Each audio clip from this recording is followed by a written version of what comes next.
This audiobook has been recorded and produced exclusively for the library of a yogi YouTube channel, Thought-Forms by Annie Besant and C.W. Leadbeater.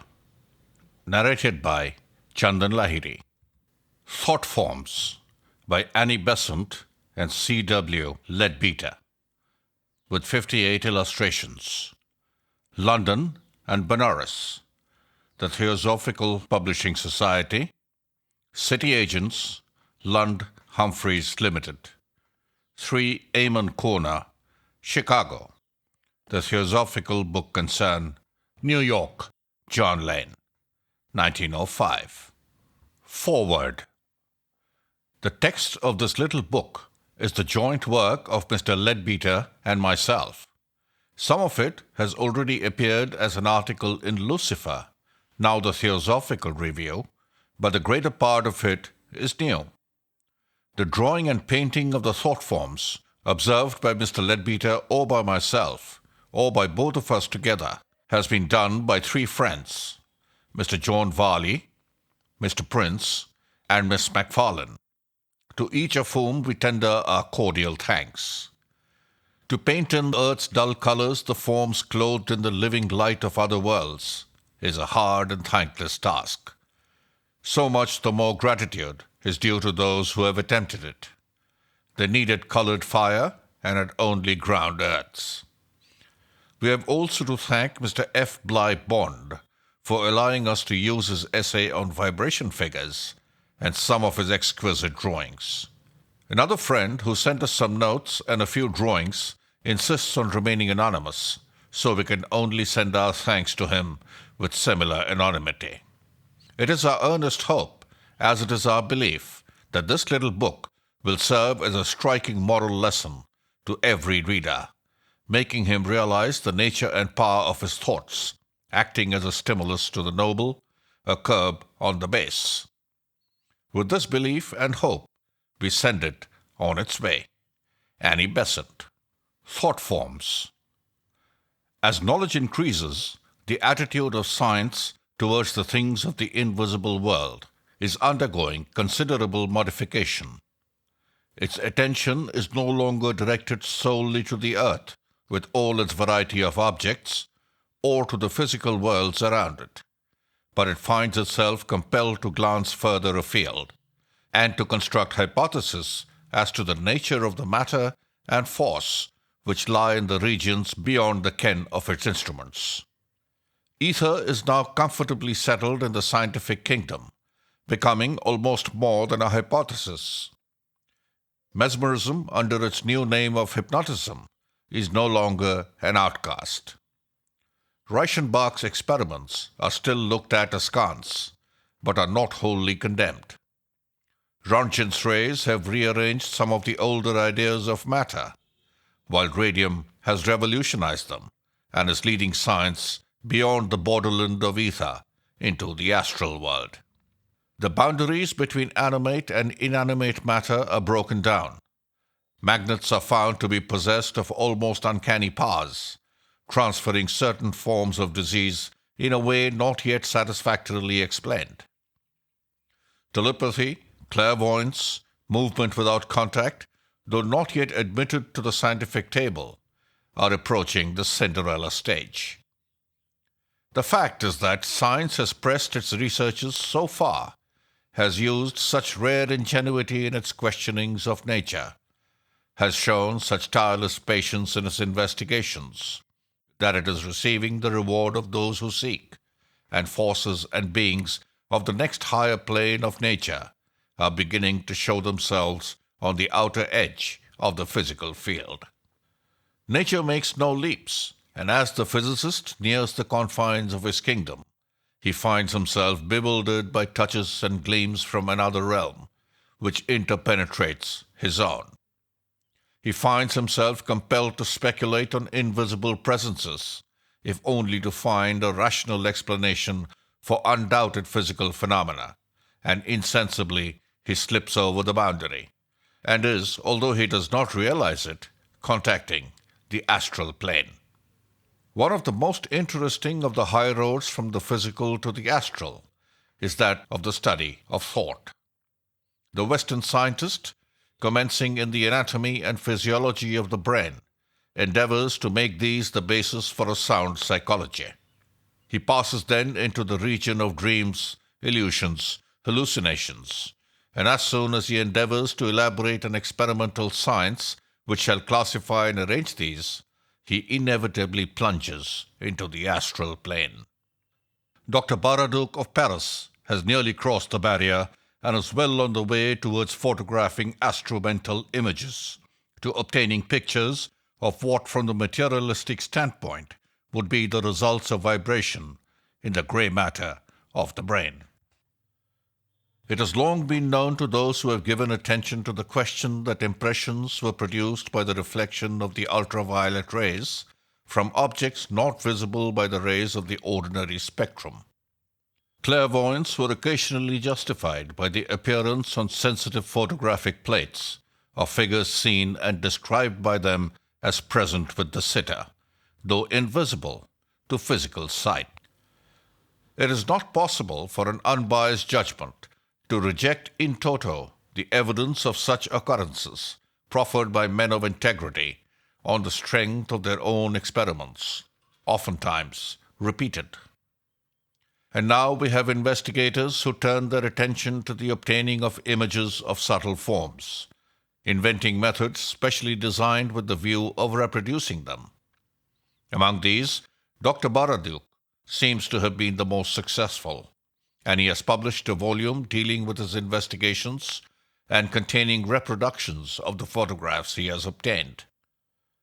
Dr. Baraduc states that he is investigating the subtle forces by which the soul, defined as the intelligence working between the body and the spirit, expresses itself by seeking to record its movements by means of a needle, its luminous but invisible vibrations by impressions on sensitive plates. He shuts out by non-conductors electricity and heat. We can pass over his experiments in biometry, measurement of life by movements, and glance at those in iconography, the impressions of invisible waves, regarded by him as of the nature of light, in which the soul draws its own image. A number of these photographs represent etheric and magnetic results of physical phenomena, and these again we may pass over as not bearing on our special subject, interesting as they are in themselves. Dr. Baraduc obtained various impressions by strongly thinking of an object, the effect produced by the thought form appearing on a sensitive plate. Thus he tried to project a portrait of a lady, then dead, whom he had known, and produced an impression due to his thought of a drawing he had made of her on her deathbed. He quite rightly says that the creation of an object is the passing out of an image from the mind and its subsequent materialization, and he seeks the chemical effect caused on silver swords by this thought-created picture. One striking illustration is that of a force raying outwards, the projection of an earnest prayer. Another prayer is seen producing forms like the fronds of a fern, another like rain pouring upwards, if the phrase may be permitted. A rippled oblong mass is projected by three persons thinking of their unity in affection.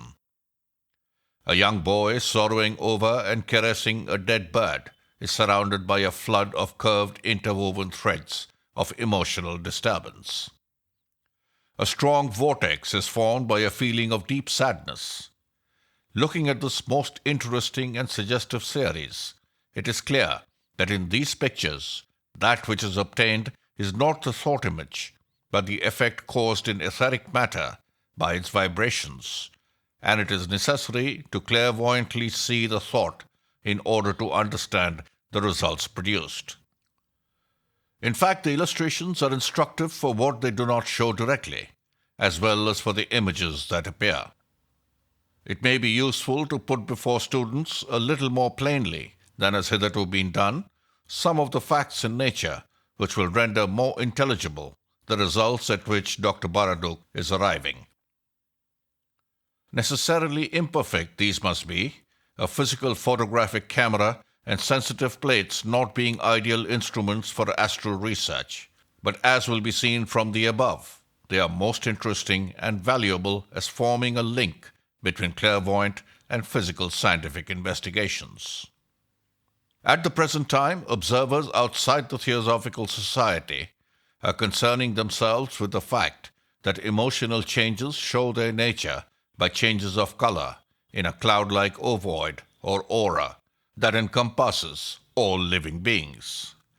Articles on the subject are appearing in papers unconnected with the Theosophical Society, and a medical specialist has collected a large number of cases in which the color of the aura of persons of various types and temperaments is recorded by him. His results resemble closely those arrived at by clairvoyant theosophists and others, and the general unanimity on the subject is sufficient to establish the fact if the evidence be judged by the usual canons applied to human testimony. The book, Man, Visible and Invisible, dealt with the general subject of the aura.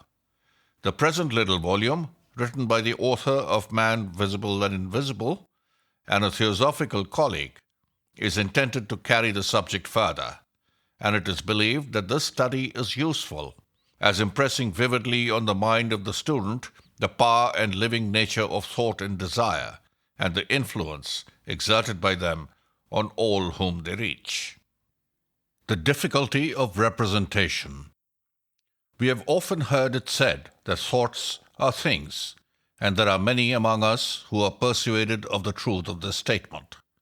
Yet very few of us have any clear idea as to what kind of thing a thought is, and the object of this little book is to help us to conceive this.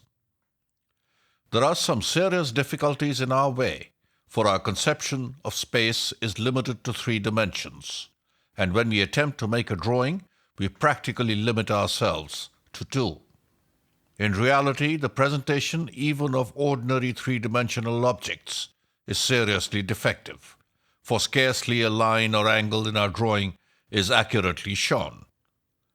If a road crosses the picture, the part in the foreground must be represented as enormously wider than that in the background, although in reality the width is unchanged.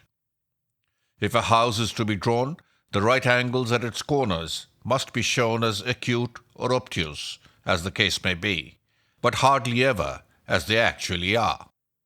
In fact, we draw everything not as it is, but as it appears, and the effort of the artist is by a skillful arrangement of lines upon a flat surface to convey to the eye an impression which shall recall that made by a 3-dimensional object.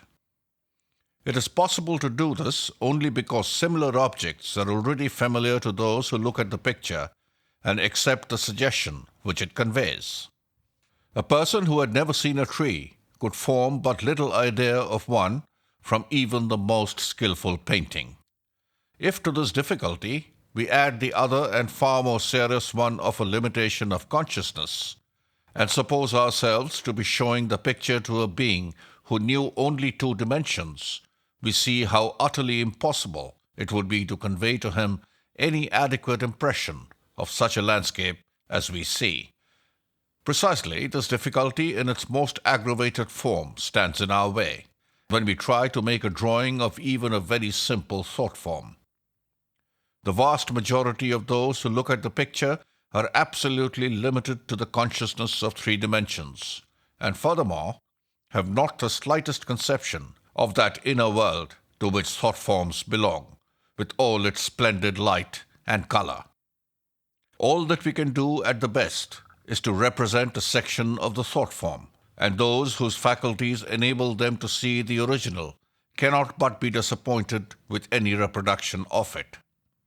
Still, those who are at present unable to see anything will gain at least a partial comprehension, and however inadequate it may be, it is at least better than nothing. All students know that what is called the aura of man is the outer part of the cloud-like substance of his higher bodies, interpenetrating each other and extending beyond the confines of his physical body, the smallest of all. They know also that two of these bodies, the mental and desire bodies, are those chiefly concerned with the appearance of what are called thought forms. But in order that the matter may be made clear for all, and not only for students already acquainted with theosophical teachings, a recapitulation of the main facts will not be out of place. Man, the thinker, is clothed in a body composed of innumerable combinations of the subtle matter of the mental plane. This body being more or less refined in its constituents and organized more or less fully for its functions, according to the stage of intellectual development at which the man himself has arrived. The mental body is an object of great beauty, the delicacy and rapid motion of its particles giving it an aspect of living iridescent light, and this beauty becomes an extraordinarily radiant and entrancing loveliness as the intellect becomes more highly evolved and is employed chiefly on pure and sublime topics.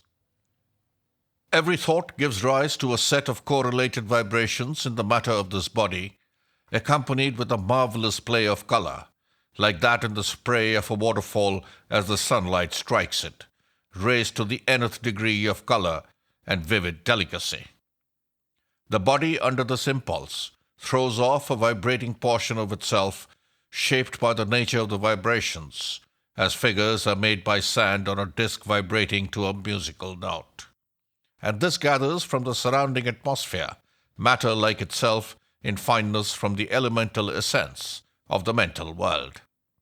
We have then a thought form pure and simple, and it is a living entity of intense activity, animated by the one idea that generated it.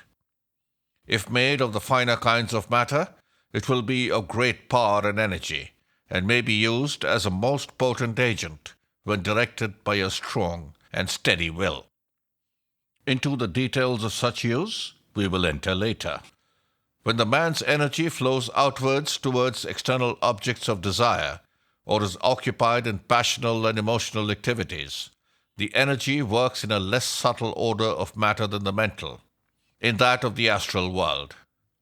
What is called his desire body is composed of this matter, and it forms the most prominent part of the aura in the undeveloped man. Where the man is of a gross type, the desire body is of the denser matter of the astral plane, and is dull in hue, browns and dirty greens and reds playing a great part in it. Through this will flash various characteristic colors, as his passions are excited. A man of a higher type has his desire body composed of the finer qualities of astral matter, with the colors rippling over and flashing through it, fine and clear in hue. While less delicate and less radiant than the mental body, it forms a beautiful object, and as selfishness is eliminated, all the duller and heavier shades disappear. This desire, or astral body, gives rise to a second class of entities, similar in their general constitution to the thought forms already described, but limited to the astral plane, and generated by the mind under the dominion of the animal nature. These are caused by the activity of the lower mind, throwing itself out through the astral body, the activity of kama manas in theosophical terminology, or the mind dominated by desire. Vibrations in the body of desire or astral body are in this case set up, and under these, this body throws off a vibrating portion of itself, shaped, as in the previous case, by the nature of the vibrations, and this attracts to itself some of the appropriate elemental essence of the astral world. Such a thought form has for its body this elemental essence, and for its animating soul the desire or passion which threw it forth, according to the amount of mental energy combined with this desire or passion will be the force of the thought form. These, like those belonging to the mental plane, are called artificial elementals, and they are by far the most common, as few thoughts of ordinary men and women are untinged with desire, passion, or emotion. The two effects of thought. Each definite thought produces a double effect, a radiating vibration and a floating form. The thought itself appears first to clairvoyant sight as a vibration in the mental body, and this may be either simple or complex. If the thought itself is absolutely simple, there is only the one rate of vibration, and only one type of mental matter will be strongly affected. The mental body is composed of matter of several degrees of density, which we commonly arrange in classes according to the subplanes. Of each of these we have many subdivisions, and if we typify these by drawing horizontal lines to indicate the different degrees of density, there is another arrangement which we might symbolize by drawing perpendicular lines at right angles to the others to denote types which differ in quality as well as in density. There are thus many varieties of this mental matter, and it is found that each one of these has its own special and appropriate rate of vibration to which it seems most accustomed, so that it very readily responds to it and tends to return to it as soon as possible when it has been forced away from it by some strong rush of thought or feeling. When a sudden wave of some emotion sweeps over a man, for example, his astral body is thrown into violent agitation, and its original colors are for the time almost obscured by the flush of carmine, of blue, or of scarlet, which corresponds with the rate of vibration of that particular emotion. This change is only temporary. It passes off in a few seconds, and the astral body rapidly resumes its usual condition. Yet, every such rush of feeling produces a permanent effect. It always adds a little of its hue to the normal coloring of the astral body, so that every time that the man yields himself to a certain emotion, it becomes easier for him to yield himself to it again, because his astral body is getting into the habit of vibrating at that special rate. The majority of human thoughts, however, are by no means simple. Absolutely pure affection, of course, exists, but we very often find it tinged with pride or with selfishness, with jealousy, or with animal passion. This means that at least two separate vibrations appear both in the mental and astral bodies, frequently more than two. The radiating vibration, therefore, will be a complex one, and the resultant thought form will show several colors instead of only one. How the vibration acts. These radiating vibrations, like all others in nature, become less powerful in proportion to the distance from their source, though it is probable that the variation is in proportion to the cube of the distance instead of to the square, because of the additional dimension involved. Again, like all other vibrations, these tend to reproduce themselves whenever opportunity is offered to them. And so, whenever they strike upon another mental body, they tend to provoke in it their own rate of motion. That is, from the point of view of the man whose mental body is touched by these waves, they tend to produce in his mind thoughts of the same type as that which had previously arisen in the mind of the thinker who sent forth the waves. The distance to which such thought waves penetrate, and the force and persistency with which they impinge upon the mental bodies of others, depend upon the strength and clearness of the original thought. In this way, the thinker is in the same position as the speaker. The voice of the latter sets in motion waves of sound in the air which radiate from him in all directions and convey his message to all those who are within hearing, and the distance to which his voice can penetrate depends upon his power and upon the clearness of his enunciation. In just the same way, the forceful thought will carry very much further than the weak and undecided thought, but clearness and definiteness are of even greater importance than strength. Again, just as the speaker's voice may fall upon heedless ears where men are already engaged in business or in pleasure, so may a mighty wave of thought sweep past without affecting the mind of the man, if he be already deeply engrossed in some other line of thought. It should be understood that this radiating vibration conveys the character of the thought but not its subject. If a Hindu sits wrapped in devotion to Krishna, the waves of feeling which pour forth from him stimulate devotional feeling in all those who come under their influence, though in the case of the Mohammedan, that devotion is to Allah, while for the Zoroastrian, it is to Ahura Mazda, or for the Christian, to Jesus.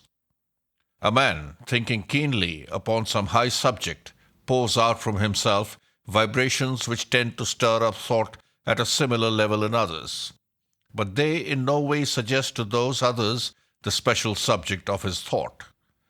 They naturally act with special vigor upon those minds already habituated to vibrations of similar character. Yet they have some effect on every mental body upon which they impinge, so that their tendency is to awaken the power of higher thought in those to whom it has not yet become accustomed. It is thus evident that every man who thinks along high lines is doing missionary work, even though he may be entirely unconscious of it. The form and its effect. Let us turn now to the second effect of thought, the creation of a definite form. All students of the occult are acquainted with the idea of the elemental essence, that strange half-intelligent life which surrounds us in all directions, vivifying the matter of the mental and astral planes. This matter, thus animated, responds very readily to the influence of human thought, and every impulse sent out, either from the mental body or from the astral body of man, immediately clothes itself in a temporary vehicle of this vitalized matter. Such a thought or impulse becomes for the time a kind of living creature, the thought force being the soul and the vivified matter the body. Instead of using the somewhat clumsy paraphrase astral or mental matter ensouled by the monadic essence at the stage of one of the elemental kingdoms, theosophical writers often, for brevity's sake, call this quickened matter simply elemental essence, and sometimes they speak of the thought form as an elemental. There may be infinite variety in the color and shape of such elementals or thought forms, for each thought draws round it the matter which is appropriate for its expression and sets that matter into vibration in harmony with its own, so that the character of the thought decides its color, and the study of its variations and combinations is an exceedingly interesting one. This thought form may not inaptly be compared to a Leyden jar, the coating of living essence being symbolized by the jar and the thought energy by the charge of electricity. If the man's thought or feeling is directly connected with someone else, the resultant thought form moves towards that person and discharges itself upon his astral and mental bodies.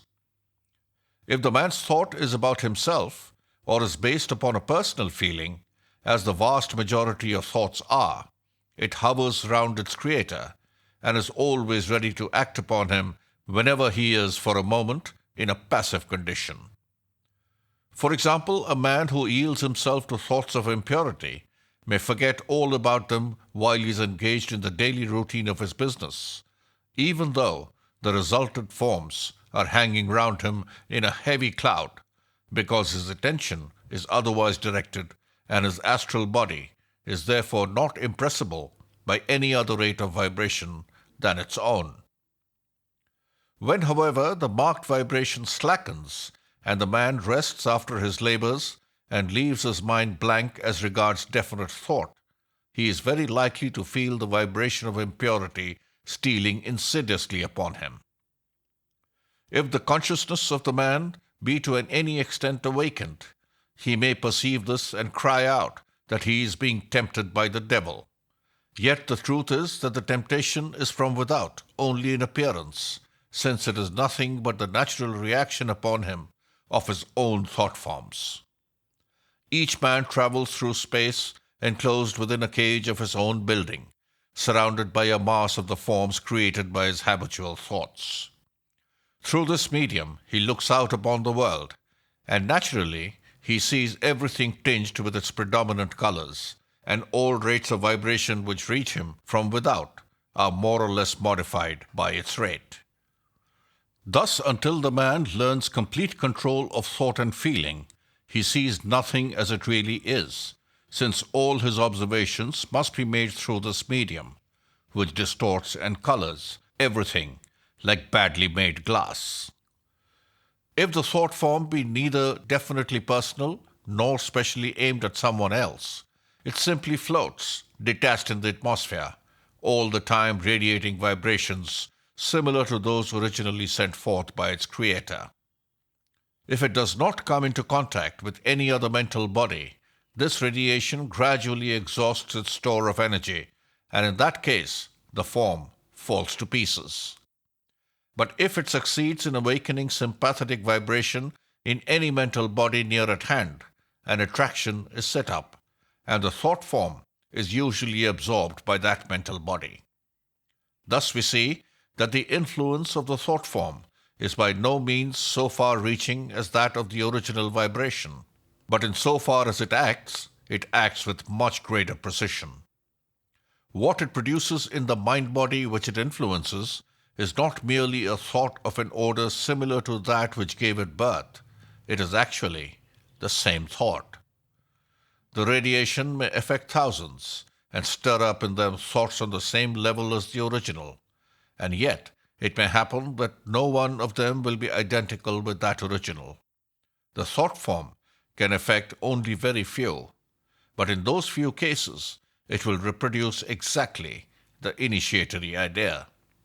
The fact of the creation by vibrations of a distinct form, geometrical or other, is already familiar to every student of acoustics, and Chladni's figures are continually reproduced in every physical laboratory. For the lay reader, the following brief description may be useful. A Chladni's sound plate, figure 1, is made of brass or plate glass. Grains of fine sand or spores are scattered over the surface, and the edge of the plate is bowed. The sand is thrown up in the air by the vibration of the plate, and re-falling on the plate is arranged in regular lines, figure 2. By touching the edge of the plate at different points when it is bowed, different notes and hence varying forms are obtained, figure 3. If the figures here given are compared with those obtained from the human voice, many likenesses will be observed. For these latter, the voice forms so admirably studied and pictured by Mrs. Watts Hughes, bearing witness to the same fact, should be consulted, and her work on the subject should be in the hands of every student. But few perhaps have realized that the shapes pictured are due to the interplay of the vibrations that create them, and that a machine exists by means of which two or more simultaneous motions can be imparted to a pendulum, and that by attaching a fine drawing pen to a lever connected with the pendulum, its action may be exactly traced.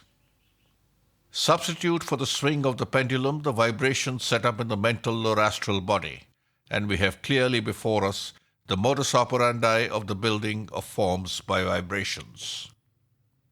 The following description is taken from a most interesting essay entitled Vibration Figures by F. Bly Bond, Friba, who has drawn a number of remarkable figures by the use of pendulums. The pendulum is suspended on knife edges of hardened steel and is free to swing only at right angles to the knife edge suspension. 4 such pendulums may be coupled in pairs, swinging at right angles to each other, by threads connecting the shafts of each pair of pendulums with the ends of a light but rigid lath, from the center of which runs other threads. These threads carry the united movements of each pair of pendulums to a light square of wood, suspended by a spring and bearing a pen. The pen is thus controlled by the combined movement of the 4 pendulums, and this movement is registered on a drawing board by the pen. There is no limit theoretically to the number of pendulums that can be combined in this manner. The movements are rectilinear, but 2 rectilinear vibrations of equal amplitude, acting at right angles to each other, generate a circle if they alternate precisely, and ellipse of the alternations are less regular or the amplitudes unequal. The cyclic vibration may also be obtained from a pendulum free to swing in a rotary path. In these ways, a most wonderful series of drawings have been obtained, and the similarity of these to some of the thought forms is remarkable. They suffice to demonstrate how readily vibrations may be transformed into figures. Thus compare Figure 4 with Figure 12, the Mother's Prayer, or Figure 5 with Figure 10, or Figure 6 with Figure 25, the serpent-like darting forms.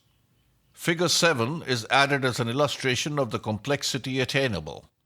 It seems to us a most marvelous thing that some of the drawings made apparently at random by the use of this machine should exactly correspond to higher types of thought forms created in meditation. We are sure that a wealth of significance lies behind this fact, though it will need much further investigation before we can say certainly all that it means. But it must surely imply this much, that if two forces on the physical plane, bearing a certain ratio one to the other, can draw a form which exactly corresponds to that produced on the mental plane by a complex thought, we may infer that that thought sets in motion on its own plane two forces which are in the same ratio one to the other. What these forces are and how they work remains to be seen. But if we are ever able to solve this problem, it is likely that it will open to us a new and exceedingly valuable field of knowledge. General principles. 3 general principles underlying the production of all thought forms. 1. Quality of thought determines color. 2. Nature of thought determines form. 3. Definiteness of thought determines clearness of outline. The meaning of the colors.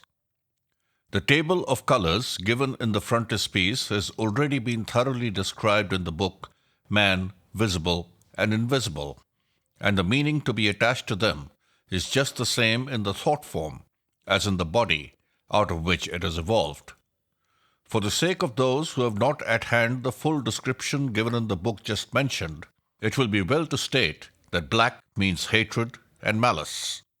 Red, of all shades from lurid brick red to brilliant scarlet, indicates anger. Brutal anger will show as flashes of lurid red from dark brown clouds, while the anger of noble indignation is a vivid scarlet. By no means unbeautiful, though it gives an unpleasant thrill. A particularly dark and unpleasant red, almost exactly the color called dragon's blood, shows animal passion and sensual desire of various kinds. Clear brown, almost burnt sienna, shows avarice. Hard, dull, brown-gray is a sign of selfishness, a color which is indeed painfully common.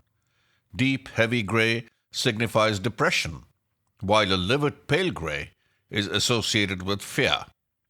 Gray-green is a signal of deceit, while brownish-green, usually flecked with points and flashes of scarlet, betokens jealousy. Green seems always to denote adaptability. In the lowest case, when mingled with selfishness, this adaptability becomes deceit. At a later stage, when the color becomes purer, it means rather the wish to be all things to all men, even though it may be chiefly for the sake of becoming popular and bearing a good reputation with them. In its still higher, more delicate and more luminous aspect, it shows the divine power of sympathy. Affection expresses itself in all shades of crimson and rose. A full, clear carmine means a strong, healthy affection of normal type. If stained heavily with brown-gray, a selfish and grasping feeling is indicated, while pure pale rose marks that absolutely unselfish love which is possible only to higher natures. It passes from the dull crimson of animal love to the most exquisite shades of delicate rose, like the early flushes of the dawning, as the love becomes purified from all selfish elements and flows out in wider and wider circles of generous impersonal tenderness and compassion to all who are in need. With a touch of the blue of devotion in it, this may express a strong realization of the universal brotherhood of humanity. Deep orange imports pride or ambition, and the various shades of yellow denote intellect or intellectual gratification. Dull yellow ochre implying the direction of such faculty to selfish purposes, while clear gamboge shows a distinctly higher type, and pale luminous primrose yellow is a sign of the highest and most unselfish use of intellectual power, the pure reason directed to spiritual ends. The different shades of blue all indicate religious feeling, and range through all hues from the dark brown blue of selfish devotion, or the pallid grey blue of fetish worship tinged with fear, up to the rich, deep, clear color of heartfelt adoration and the beautiful pale azure of that highest form which implies self-renunciation and union with the divine. The devotional thought of an unselfish heart is very lovely in color, like the deep blue of a summer sky. Through such clouds of blue will often shine out golden stars of great brilliancy, darting upwards like a shower of sparks. A mixture of affection and devotion is manifested by a tint of violet, and the more delicate shades of this invariably show the capacity of absorbing and responding to a high and beautiful ideal. The brilliancy and the depth of the colors are usually a measure of the strength and the activity of the feeling.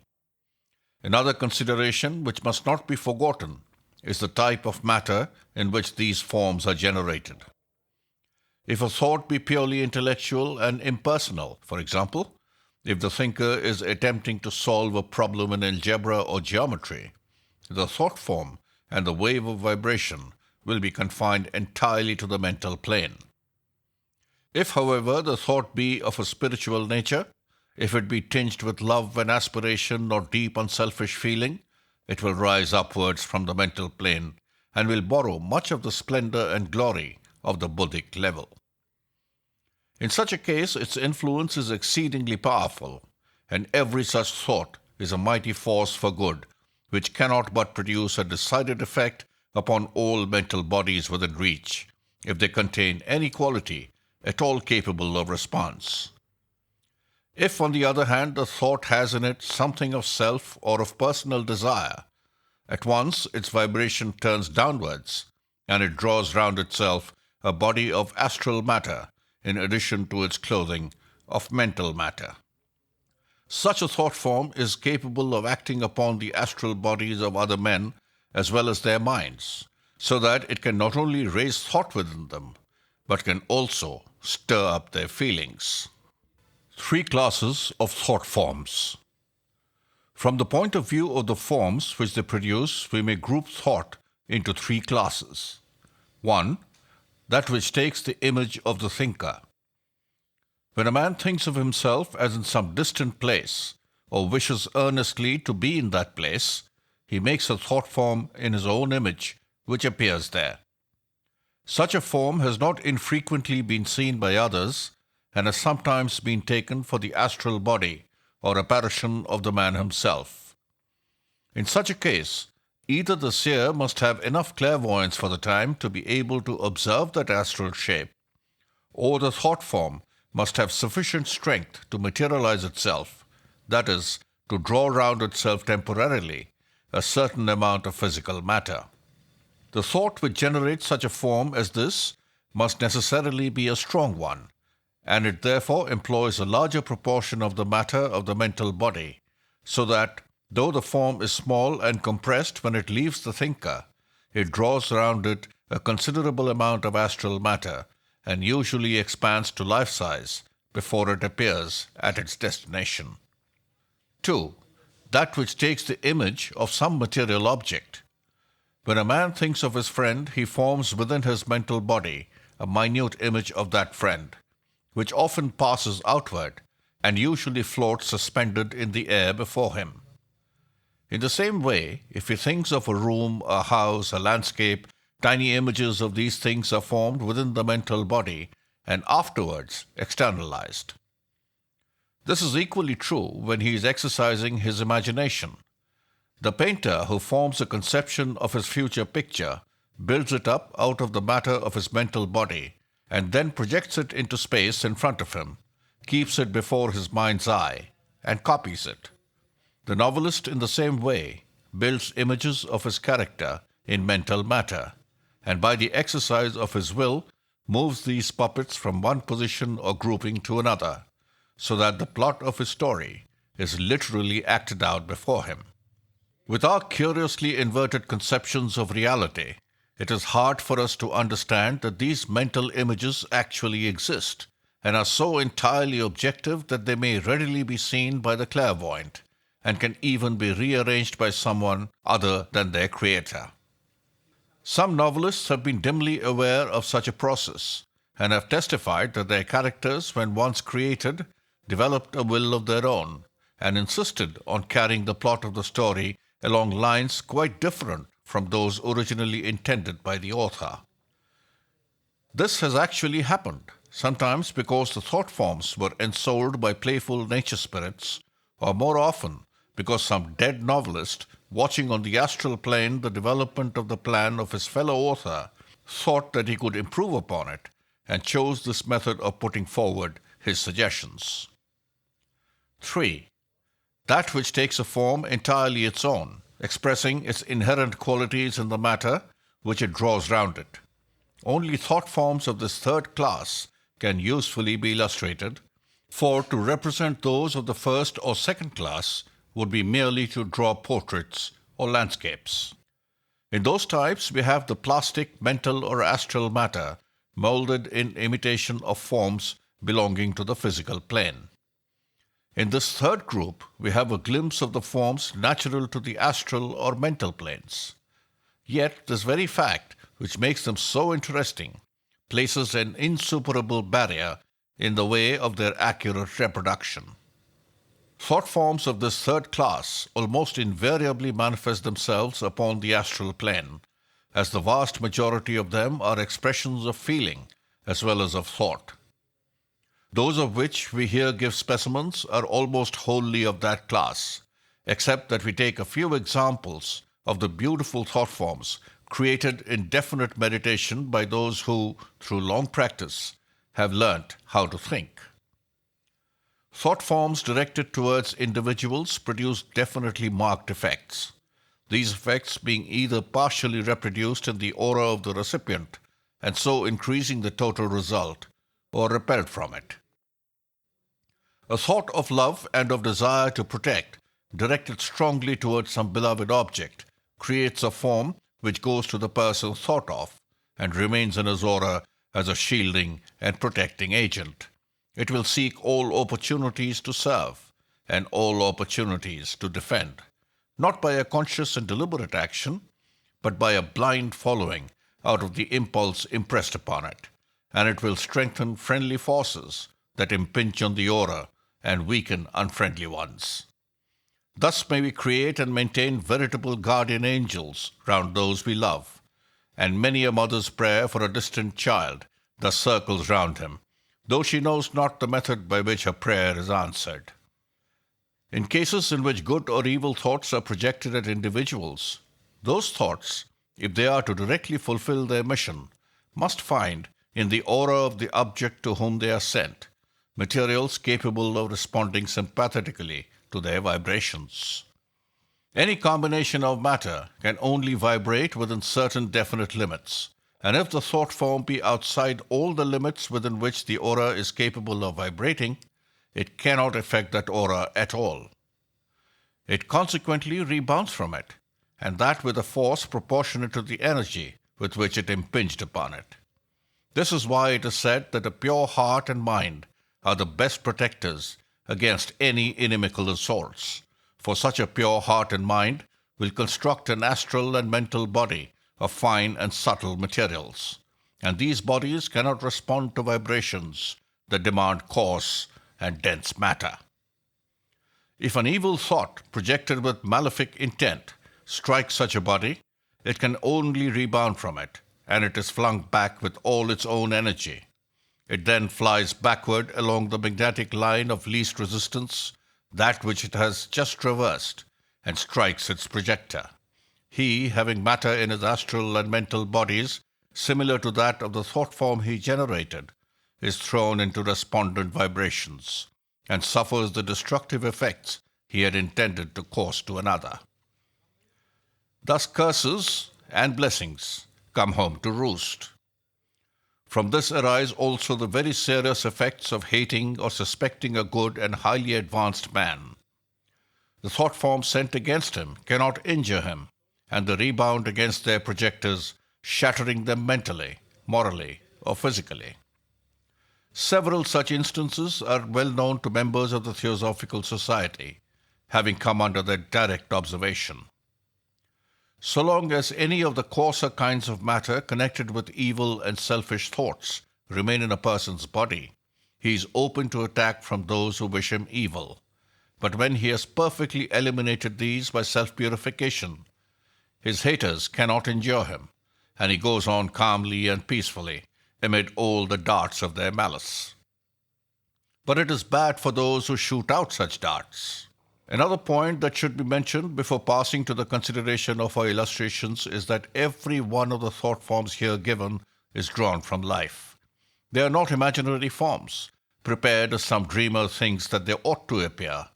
They are representations of forms actually observed as thrown off by ordinary men and women, and either reproduced with all possible care and fidelity by those who have seen them, or with the help of artists to whom the seers have described them. For convenience of comparison, thought forms of a similar kind are grouped together. Illustrative thought forms. Affection. Vague, pure affection. Figure 8 is a revolving cloud of pure affection, and except for its vagueness, it represents a very good feeling. The person from whom it emanates is happy and at peace with the world, thinking dreamily of some friend whose very presence is a pleasure. There is nothing keen or strong about the feeling, yet it is one of gentle well-being and of an unselfish delight in the proximity of those who are beloved. The feeling which gives birth to such a cloud is pure of its kind, but there is in it no force capable of producing definite results.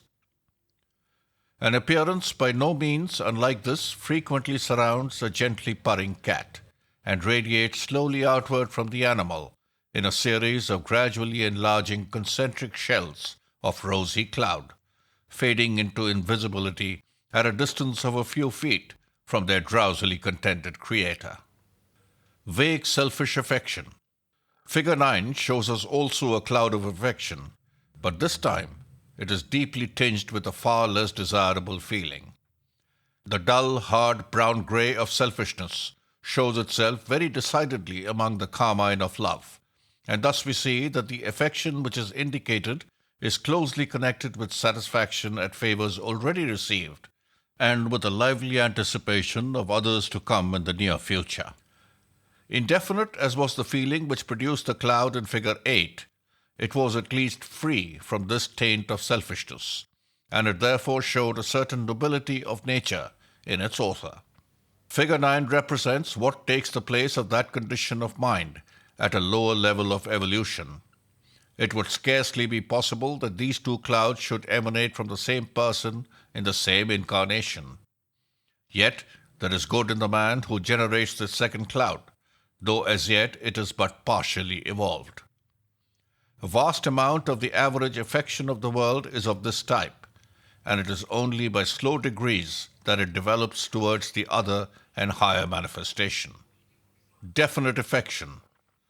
Even the first glance at figure 10 shows us that here we have to deal with something of an entirely different nature, something effective and capable, something that will achieve a result. The color is fully equal to that of figure 8 in clearness and depth and transparency. But what was there a mere sentiment is in this case translated into emphatic intention, coupled with unhesitating action. Those who have seen the book Man, Visible and Invisible will recollect that in plate 11 of that volume is depicted the effect of a sudden rush of pure, unselfish affection, as it showed itself in the astral body of a mother, as she caught up her little child and covered it with kisses.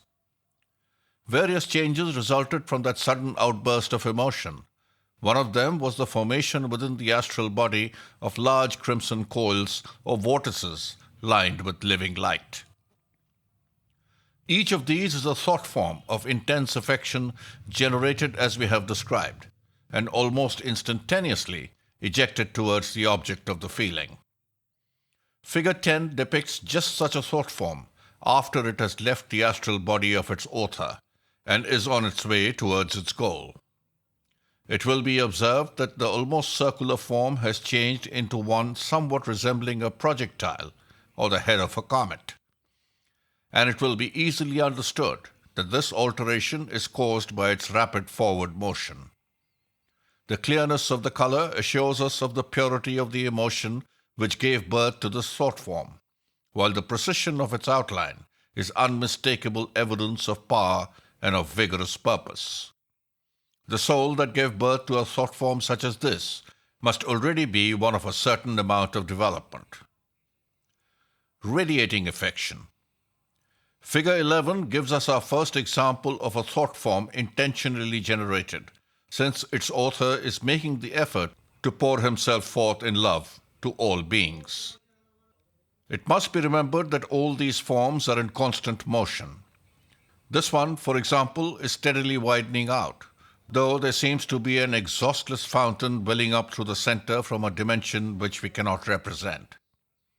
A sentiment such as this is so wide in its application that it is very difficult for anyone not thoroughly trained to keep it clear and precise.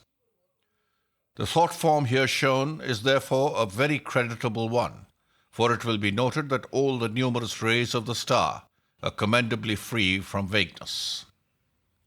Peace and protection. Few thought forms are more beautiful and expressive than this which we see in Figure 12.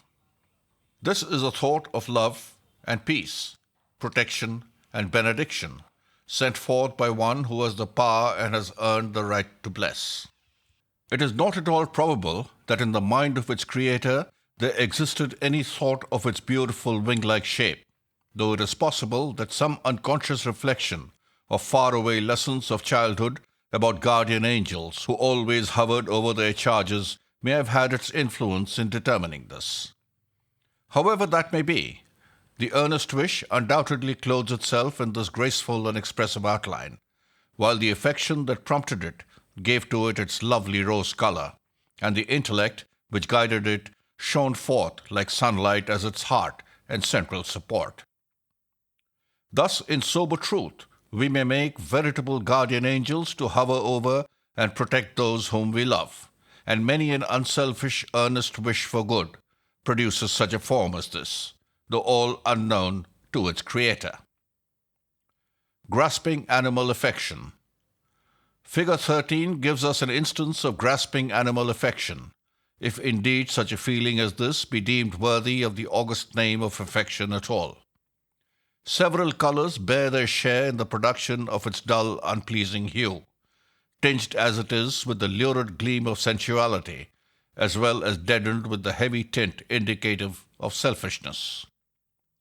Especially characteristic is its form, for those curving hooks are never seen except when there exists a strong craving for personal possession. It is regrettably evident that the fabricator of this thought form had no conception of the self-sacrificing love which pours itself out in joyous service, never once thinking of results or return. His thought has been, not how much can I give, but how much can I gain, and so it has expressed itself in these re-entering curves. It has not even ventured to throw itself boldly outward, as do other thoughts, but projects half-heartedly from the astral body, which must be supposed to be on the left of the picture. A sad travesty of the divine quality love, yet even this is a stage in evolution, and distinctly an improvement upon earlier stages, as will presently be seen. Devotion. Vague religious feeling. Figure 14 shows us another shapeless rolling cloud, But this time it is blue instead of crimson.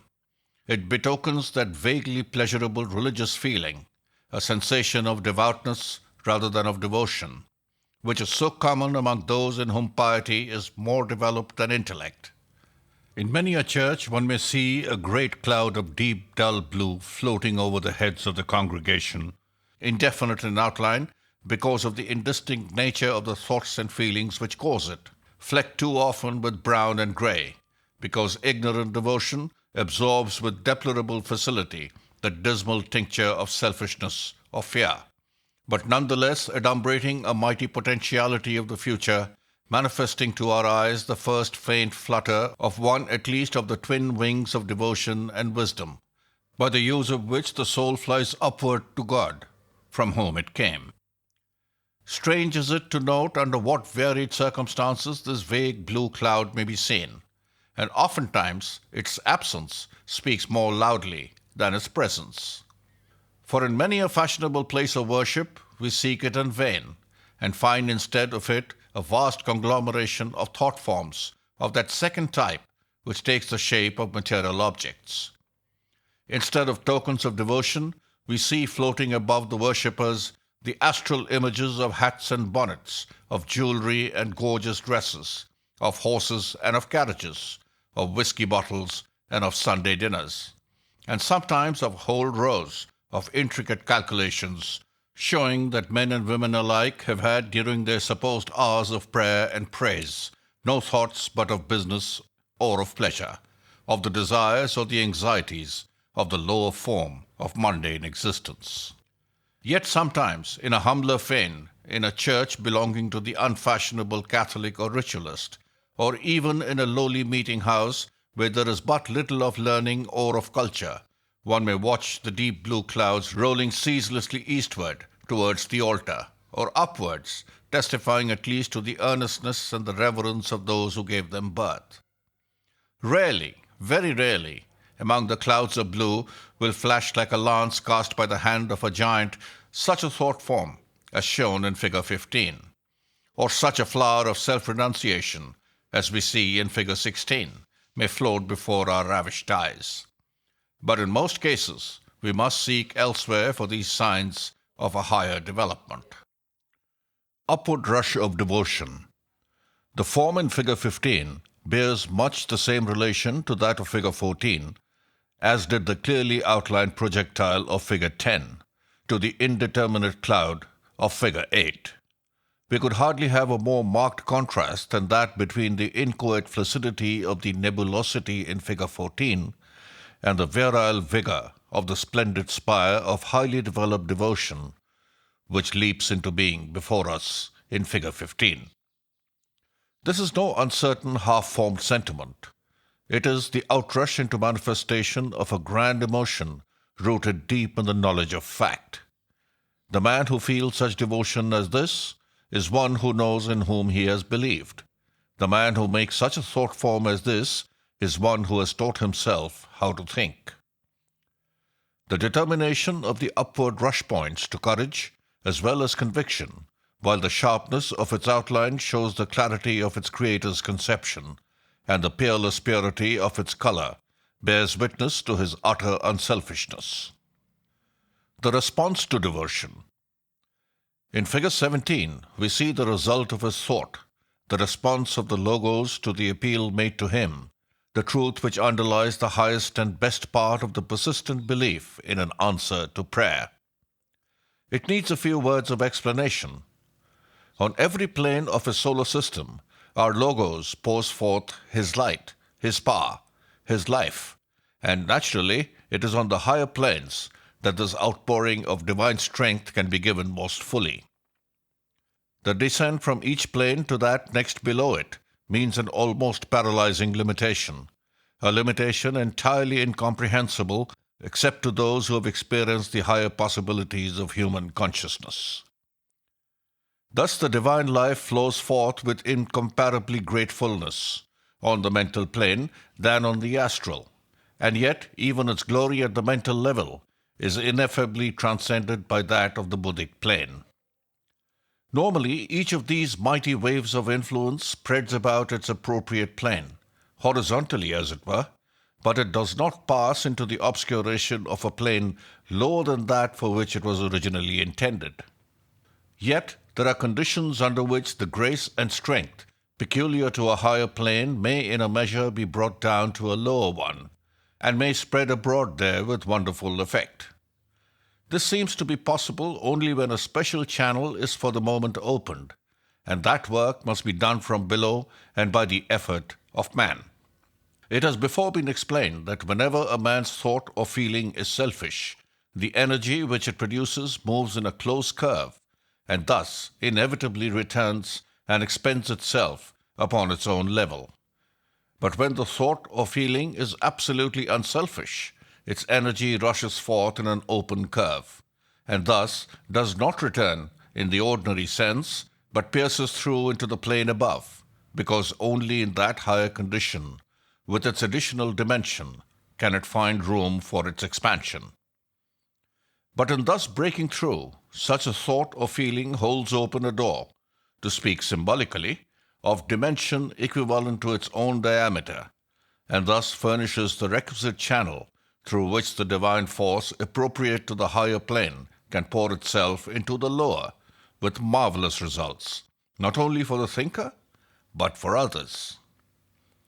An attempt is made in Figure 17 to symbolize this, and to indicate the great truth that an infinite flood of the higher type of force is always ready and waiting to pour through when the channel is offered, just as the water in a cistern may be said to be waiting to pour through the first pipe that may be opened.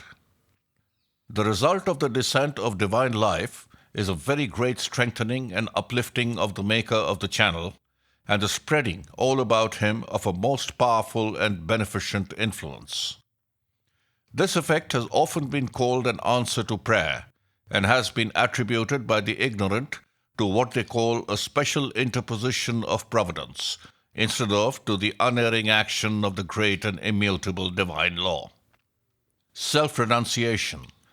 Figure 16 gives us yet another form of devotion, producing an exquisitely beautiful form of a type quite new to us, a type in which one might at first sight suppose that various graceful shapes belonging to animate nature were being imitated. Figure 16, for example, is somewhat suggestive of a partially opened flower bud, while other forms are found to bear a certain resemblance to shells or leaves or tree shapes.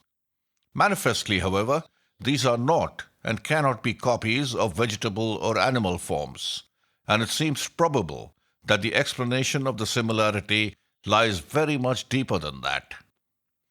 An analogous and even more significant fact is that some very complex thought forms can be exactly imitated by the action of certain mechanical forces, as has been said above.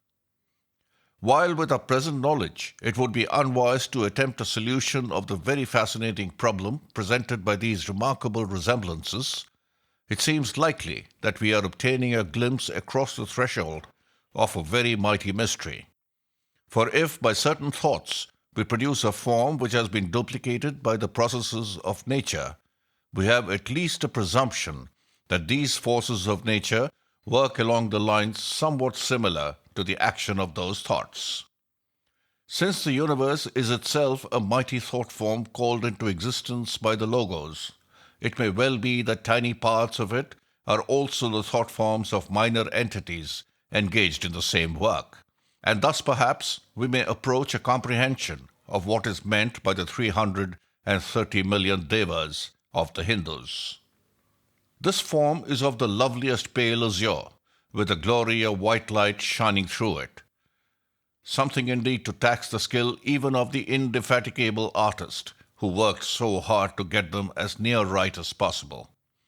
It is what a Catholic would call a definite act of devotion. Better still, an act of utter selflessness or self-surrender and renunciation. Intellect. Vague intellectual pleasure.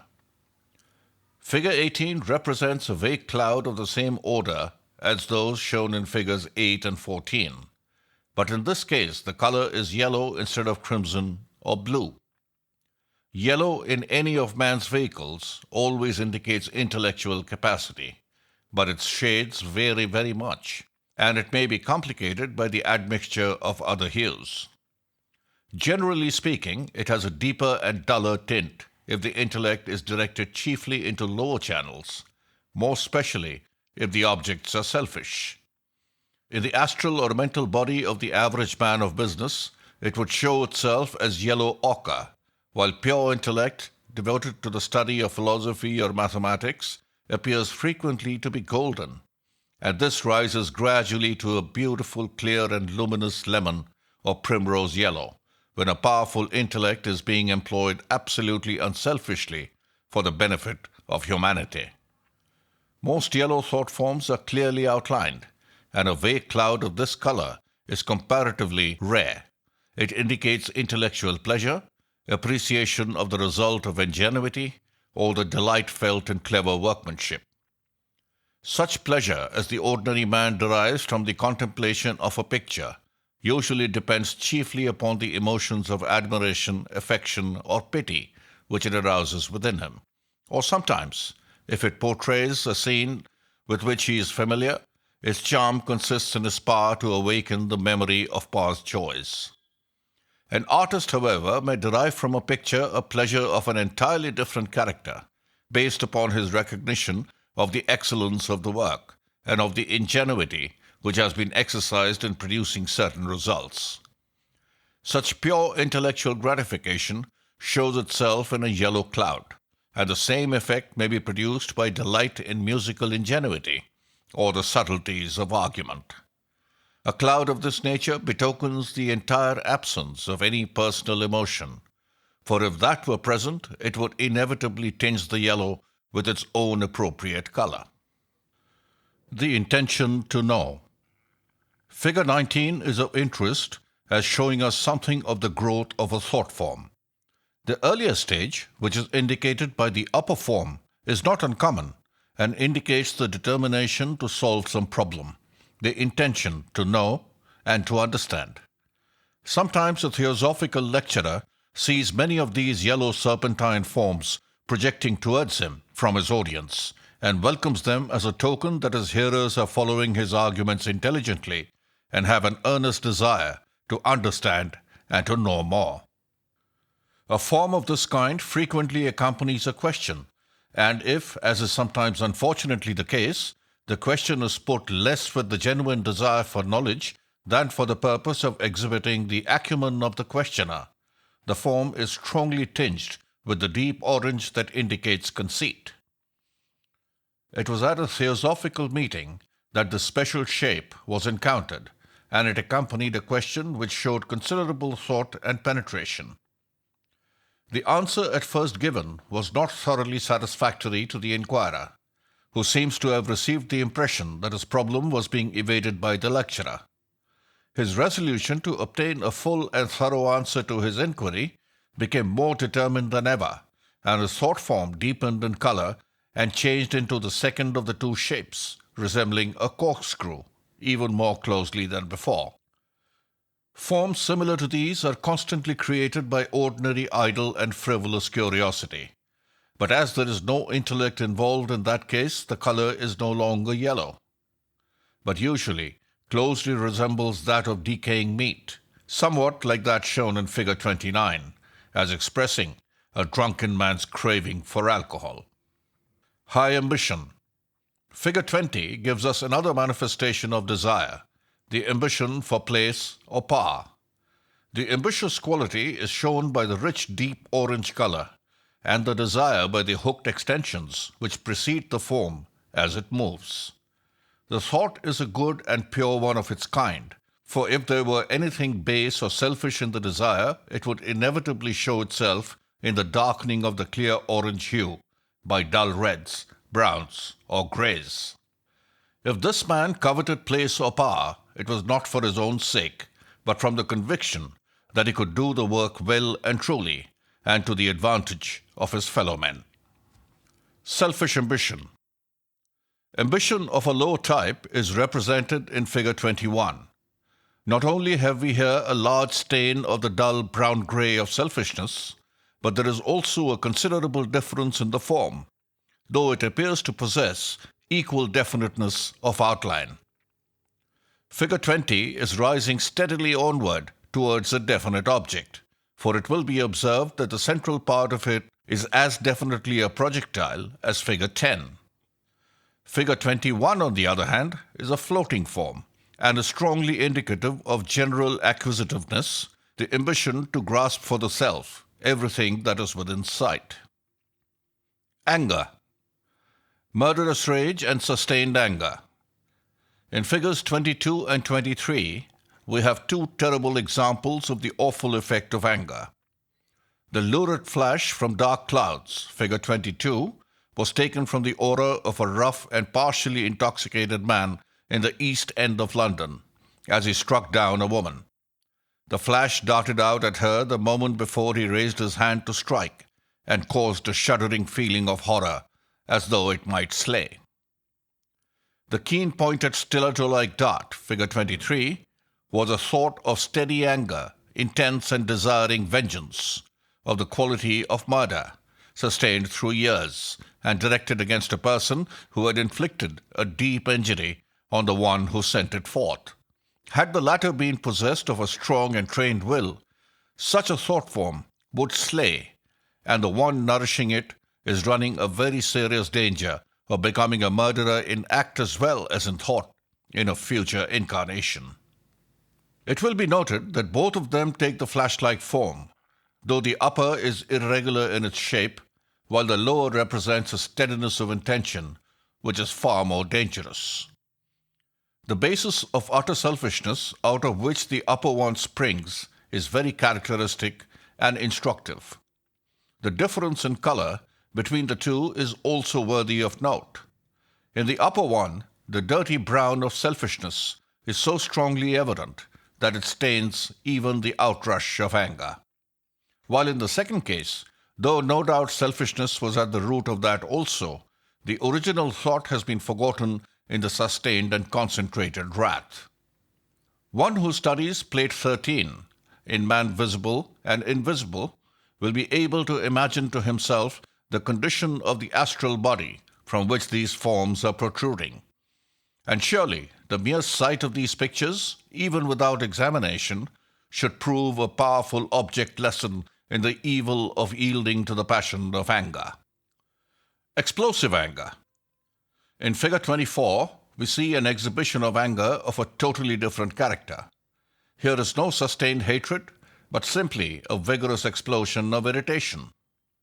It is at once evident that while the creators of the forms shown in figures 22 and 23 were each directing their ire against an individual, the person who is responsible for the explosion in figure 24 is for the moment at war with the whole world around him. It may well express the sentiment of some choleric old gentleman who feels himself insulted or impertinently treated, for the dash of orange intermingled with the scarlet implies that his pride has been seriously hurt. It is instructive to compare the radiations of this plate with those of figure 11. Here we see indicated a veritable explosion, instantaneous in its passing and irregular in its effects. And the vacant center shows us that the feeling that caused it is already a thing of the past and that no further force is being generated. In figure 11, on the other hand, the center is the strongest part of the thought form, showing that this is not the result of a momentary flash of feeling, but that there is a certain continuous upwelling of the energy, while the rays show by their quality and length and the evenness of their distribution the steadily sustained effort which produces them. Watchful and angry jealousy. In figure 25, we see an interesting though unpleasant thought form. Its peculiar brownish-green color at once indicates to the practiced clairvoyant that it is an expression of jealousy, and its curious shape shows the eagerness with which the man is watching its object. The remarkable resemblance to the snake with raised head aptly symbolizes the extraordinarily fatuous attitude of the jealous person, keenly alert to discover signs of that which he least of all wishes to see. The moment that he does see it, or imagines that he sees it, the form will change into the far commoner one, shown in figure 26. where the jealousy is already mingled with anger. It may be noted that here the jealousy is merely a vague cloud, though interspersed with very definite flashes of anger, ready to strike at those by whom it fancies itself to be injured. Whereas in figure 25, where there is no anger as yet, the jealousy itself has a perfectly definite and very expressive outline. Sympathy. Vague sympathy. In figure 18a, we have another of the vague clouds, but this time its green color shows us that it is a manifestation of the feeling of sympathy. We may infer from the indistinct character of its outline that it is not a definite and active sympathy, such as would instantly translate itself from thought to deed. It marks rather such a general feeling of commiseration as might come over a man who read an account of a sad accident, or stood at the door of a hospital ward looking in upon the patients. Fear. Sudden fright. One of the most pitiful objects in nature is a man or an animal in a condition of abject fear, and an examination of plate 14, in Man, Visible and Invisible, shows that under such circumstances, the astral body presents no better appearance than the physical. When a man's astral body is thus in a state of frenzied palpitation, its natural tendency is to throw off amorphous explosive fragments like masses of rock hurled out and blasting, as will be seen in figure 30. But when a person is not terrified but seriously startled, an effect such as that shown in figure 27 is often produced.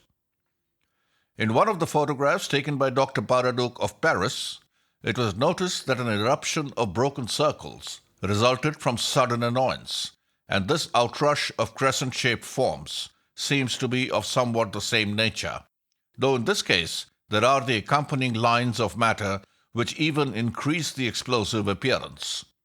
It is noteworthy that all the crescents to the right hand, which must obviously have been those expelled earliest, show nothing but the livid grey of fear. But a moment later the man is already partially recovering from the shock and beginning to feel angry that he allowed himself to be startled. This is shown by the fact that the later crescents are lined with scarlet, evidencing the mingling of anger and fear, while the last crescent is pure scarlet, telling us that even already the fright is entirely overcome and only the annoyance remains. Greed. Selfish greed. Figure 28 gives us an example of selfish greed, a far lower type than figure 21. It will be noted that here there is nothing even so lofty as ambition, and it is also evident from the tinge of muddy green that the person from whom this unpleasant thought is projecting is quite ready to employ deceit in order to obtain her desire. While the ambition of figure 21 was general in its nature, the craving expressed in figure 28 is for a particular object towards which it is reaching out. For it will be understood that this thought form, like that in figure 13, remains attached to the astral body, which must be supposed to be on the left of the picture. Claw-like forms of this nature are very frequently to be seen converging upon a woman who wears a new dress or bonnet or some specially attractive article of jewelry. The thought form may vary in color according to the precise amount of envy or jealousy which is mingled with the lust for possession, but an approximation to the shape indicated in our illustration will be found in all cases. Not infrequently, people gathered in front of a shop window may be seen thus protruding astral cravings through the glass. Greed for drink. In figure 29, we have another variant of the same passion, perhaps at an even more degraded and animal level. This specimen was taken from the astral body of a man, just as he entered at the door of a drinking shop. The expectation of and the keen desire for the liquor which he was about to absorb showed itself in the projection in front of him of this very unpleasant appearance. Once more the hooked protrusions show the craving, while the color and the coarse mottled texture show the low and sensual nature of the appetite. Sexual desires frequently show themselves in an exactly similar manner. Men who give birth to forms such as this are as yet but little removed from the animal. As they rise in the scale of evolution, the place of this form will gradually be taken by something resembling that shown in Figure 13, and very slowly, as development advances, that in turn will pass through the stages indicated in Figures 9 and 8, until at last all selfishness is cast out, and the desire to have has been transmuted into the desire to give, and we arrive at the splendid results shown in Figures 11 and 10. Various emotions. At a shipwreck. Very serious is the panic which has occasioned the very interesting group of thought forms which are depicted in Figure 30. They were seen simultaneously, arranged exactly as represented, though in the midst of indescribable confusion, so that relative positions have been retained, though in explaining them, it will be convenient to take them in reverse order. They were called forth by terrible accident, and they are instructive as showing how differently people are affected by sudden and serious danger. One form shows nothing but an eruption of the livid grey of fear, rising out of a basis of utter selfishness, and unfortunately, there were many such as this. The shattered appearance of the thought form shows the violence and completeness of the explosion, which in turn indicates that the whole soul of that person was possessed with blind, frantic terror, and that the overpowering sense of personal danger excluded, for the time, every higher feeling. The second form represents at least an attempt at self-control and shows the attitude adopted by a person having a certain amount of religious feeling. The thinker is seeking solace in prayer and endeavoring in this way to overcome her fear. This is indicated by the point of greyish-blue, which lifts itself hesitatingly upwards. The colour shows, however, that the effort is but partially successful. And we see also from the lower part of the thought form, with its irregular outline and its falling fragments, that there is in reality almost as much fright here as in the other case. But at least this woman has had presence of mind enough to remember that she ought to pray, and is trying to imagine that she is not afraid as she does it, whereas in the other case there was absolutely no thought beyond selfish terror. The one retains still some semblance of humanity, and some possibility of regaining self-control. The other has for the time cast aside all remnants of decency, and is an abject slave to overwhelming emotion. A very striking contrast to the humiliating weakness shown in these two forms is the splendid strength and decision of the third. Here we have no amorphous mass with quivering lines and explosive fragments, but a powerful, clear-cut and definite thought, obviously full of force and resolution. For this is the thought of the officer in charge, the man responsible for the lives and the safety of the passengers, and he rises to the emergency in a most satisfactory manner. It does not even occur to him to feel the least shadow of fear. He has no time for that. Though the scarlet of the sharp point of his weapon-like thought form shows anger that the accident should have happened, the bold curve of orange immediately above it betokens perfect self-confidence and certainty of his power to deal with the difficulty. The brilliant yellow implies that his intellect is already at work upon the problem, while the green, which runs side by side with it, denotes the sympathy which he feels for those whom he intends to save. A very striking and instructive group of thought forms. On the first night. Figure 31 is also an interesting specimen, perhaps unique, for it represents the thought form of an actor while waiting to go upon the stage for a first night performance.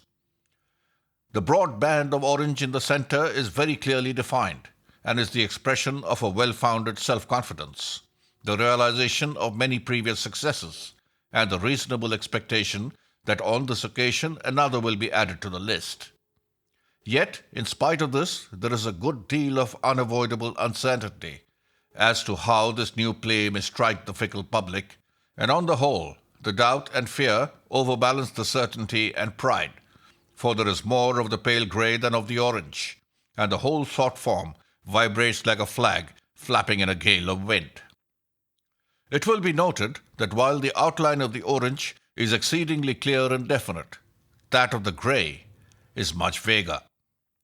The gamblers.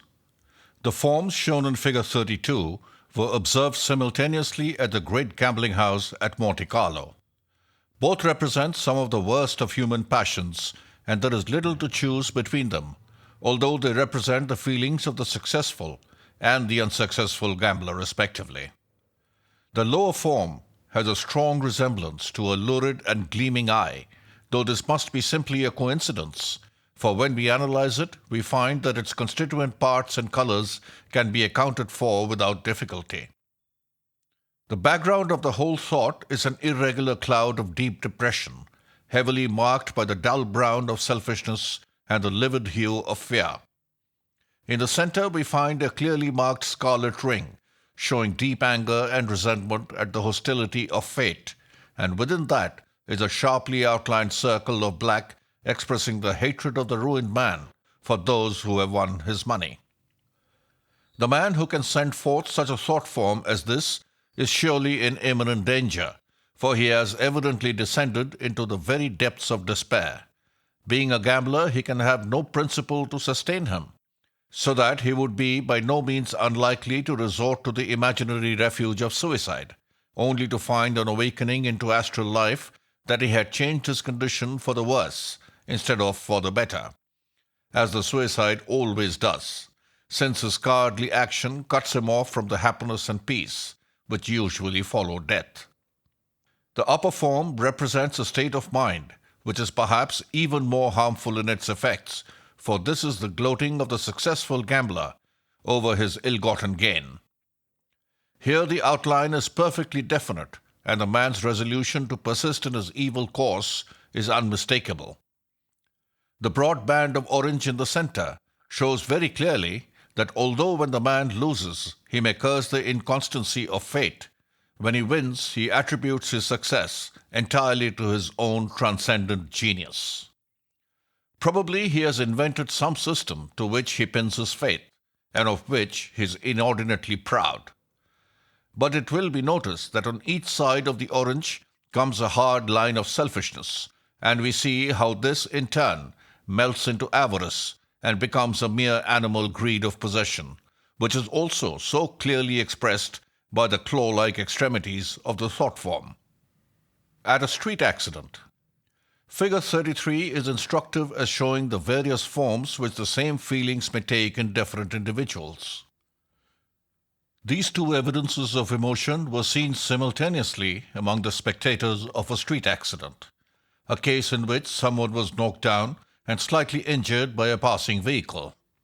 The persons who generated these two thought forms were both animated by affectionate interest in the victim and deep compassion for his suffering, and so their thought forms exhibited exactly the same colors, although the outlines are absolutely unlike. The one over whom floats that vague sphere of cloud is thinking, "Poor fellow, how sad," while he who gives birth to that sharply defined disk is already rushing forward to see in what way he can be of assistance. The one is a dreamer, though of acute sensibilities. The other is a man of action. At a funeral. In Figure 34, we have an exceedingly striking example of the advantage of knowledge, of the fundamental change produced in the man's attitude of mind by a clear understanding of the great laws of nature under which we live.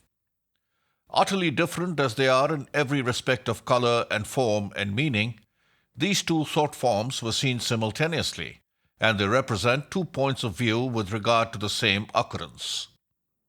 They were observed at a funeral, and they exhibit the feelings evoked in the minds of two of the mourners by the contemplation of death. The thinkers stood in the same relation to the dead man, but while one of them was still steeped in the dense ignorance with regard to superphysical life, which is so painfully common in the present day, the other had the inestimable advantage of the light of theosophy. In the thought of the former, we see expressed nothing but profound depression, fear, and selfishness. The fact that death has approached so near has evidently evoked in the mind of the mourner the thought that it may one day come to him also, and the anticipation of this is very terrible to him. But since he does not know what it is that he fears, the clouds in which his feeling is manifested are appropriately vague. His only definite sensations are despair and the sense of his personal loss, and these declare themselves in regular bands of brown-grey and leaden-grey, while the very curious downward protrusion, which actually descends into the grave and enfolds the coffin, is an expression of strong, selfish desire to draw the dead man back into physical life. It is refreshing to turn from this gloomy picture to the wonderfully different effect produced by the very same circumstances upon the mind of the man who comprehends the facts of the case. It will be observed that the two have no single emotion in common. In the former case, all was despondency and horror, while in this case we find none but the highest and most beautiful sentiments. At the base of the thought form, we find a full expression of deep sympathy, the lighter green indicating appreciation of the suffering of the mourners and condolence with them, while the band of deeper green shows the attitude of the thinker towards the dead man himself.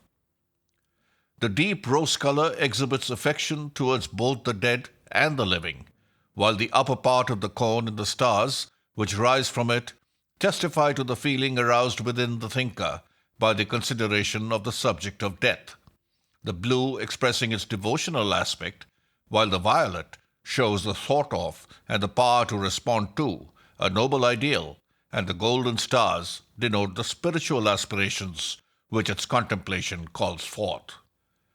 The band of clear yellow, which is seen in the center of this thought form, is very significant, as indicating that the man's whole attitude is based upon and prompted by his intellectual comprehension of the situation, and this is also shown by the regularity of the arrangement of the colors and the definiteness of the lines of demarcation between them.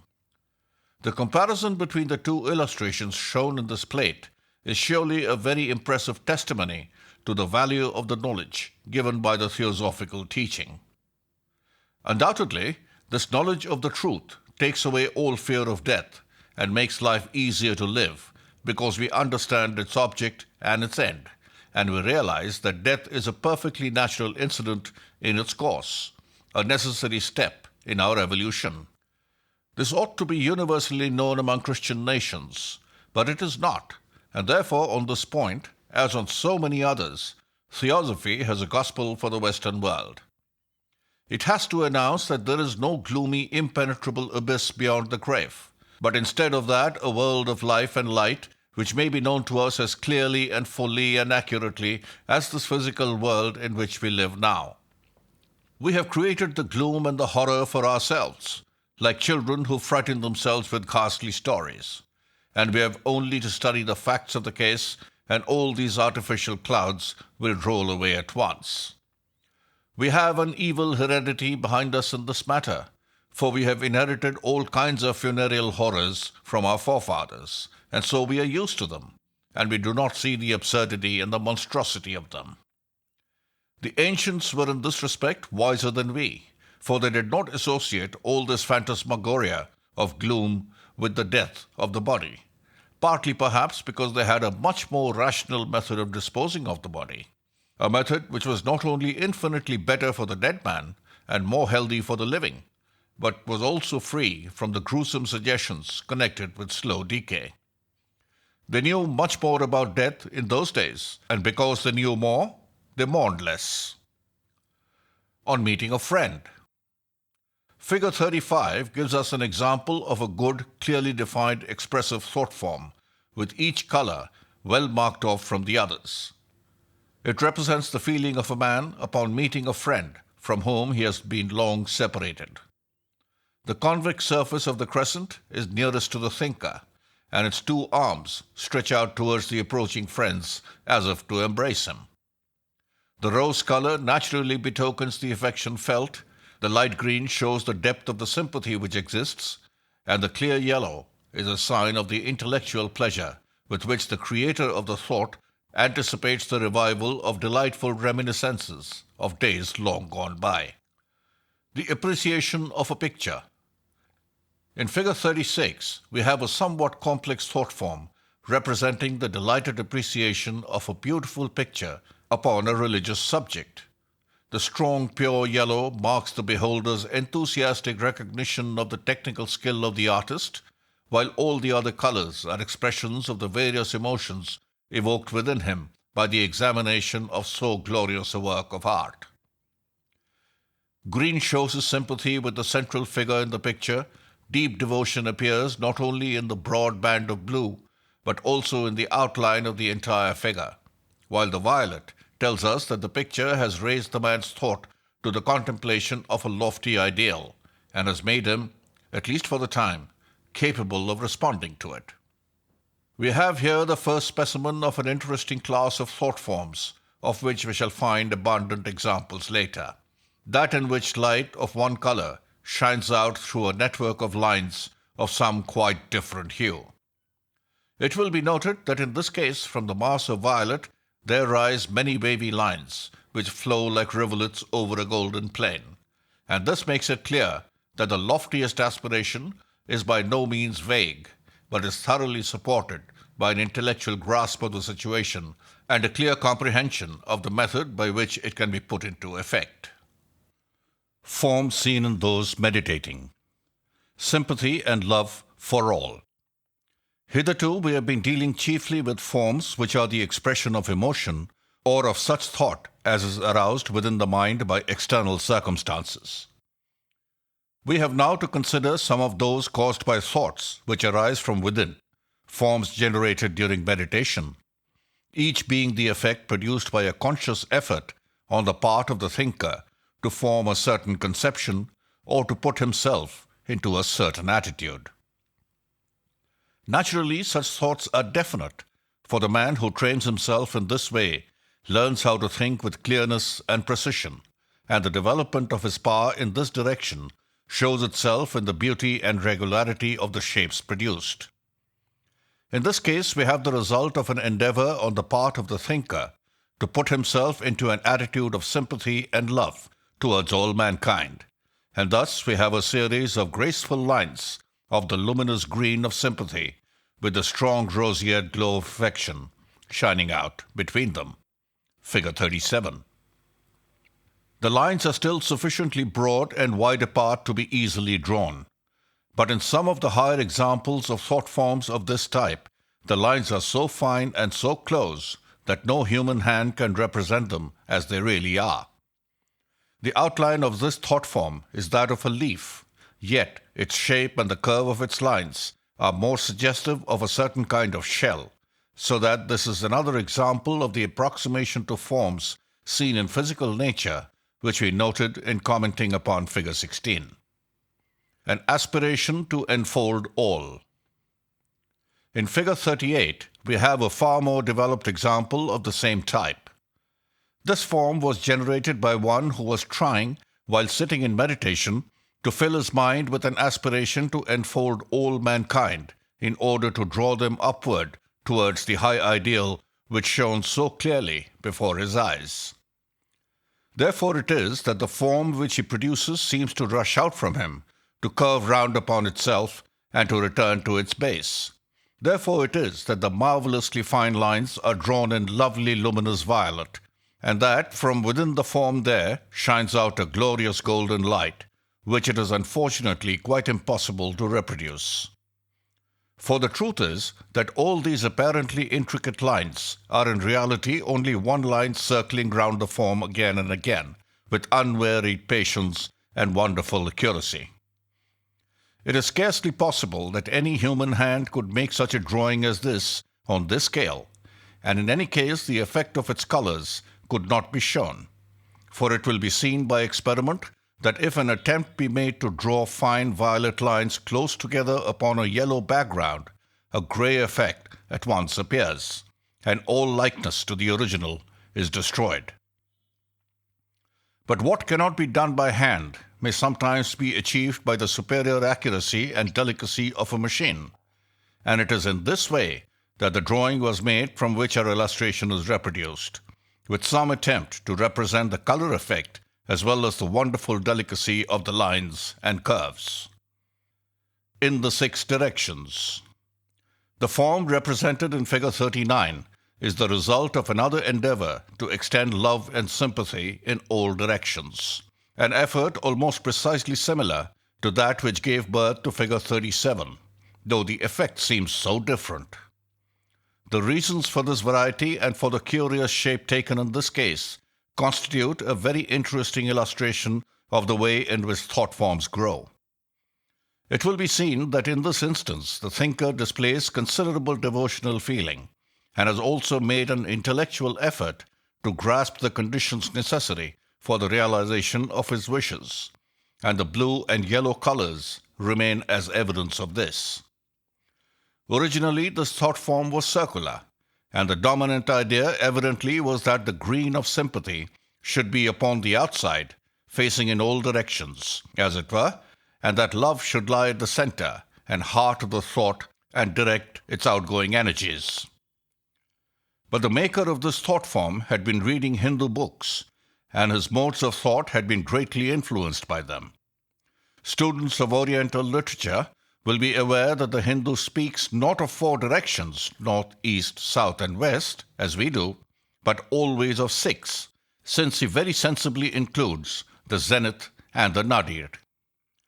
Our friend was imbued from his reading with the idea that he should pour forth his love and sympathy in the six directions. But since he did not accurately understand what the six directions are, he directed his stream of affection towards six equidistant points in his circle. The outrushing streams altered the shape of the outlying lines, which he had already built up, and so instead of having a circle as a section of his thought form, we have this curious hexagon with its inward curving sides. We see thus how faithfully every thought form records the exact process of its unbuilding, registering ineffaceably even the errors of its construction. An intellectual conception of cosmic order. In Figure 40, we have the effect of an attempt to attain an intellectual conception of cosmic order. The thinker was obviously a theosophist, and it will be seen that when he endeavors to think of the action of spirit upon matter, he instinctively follows the same line of symbolism as that depicted in the well-known seal of the society.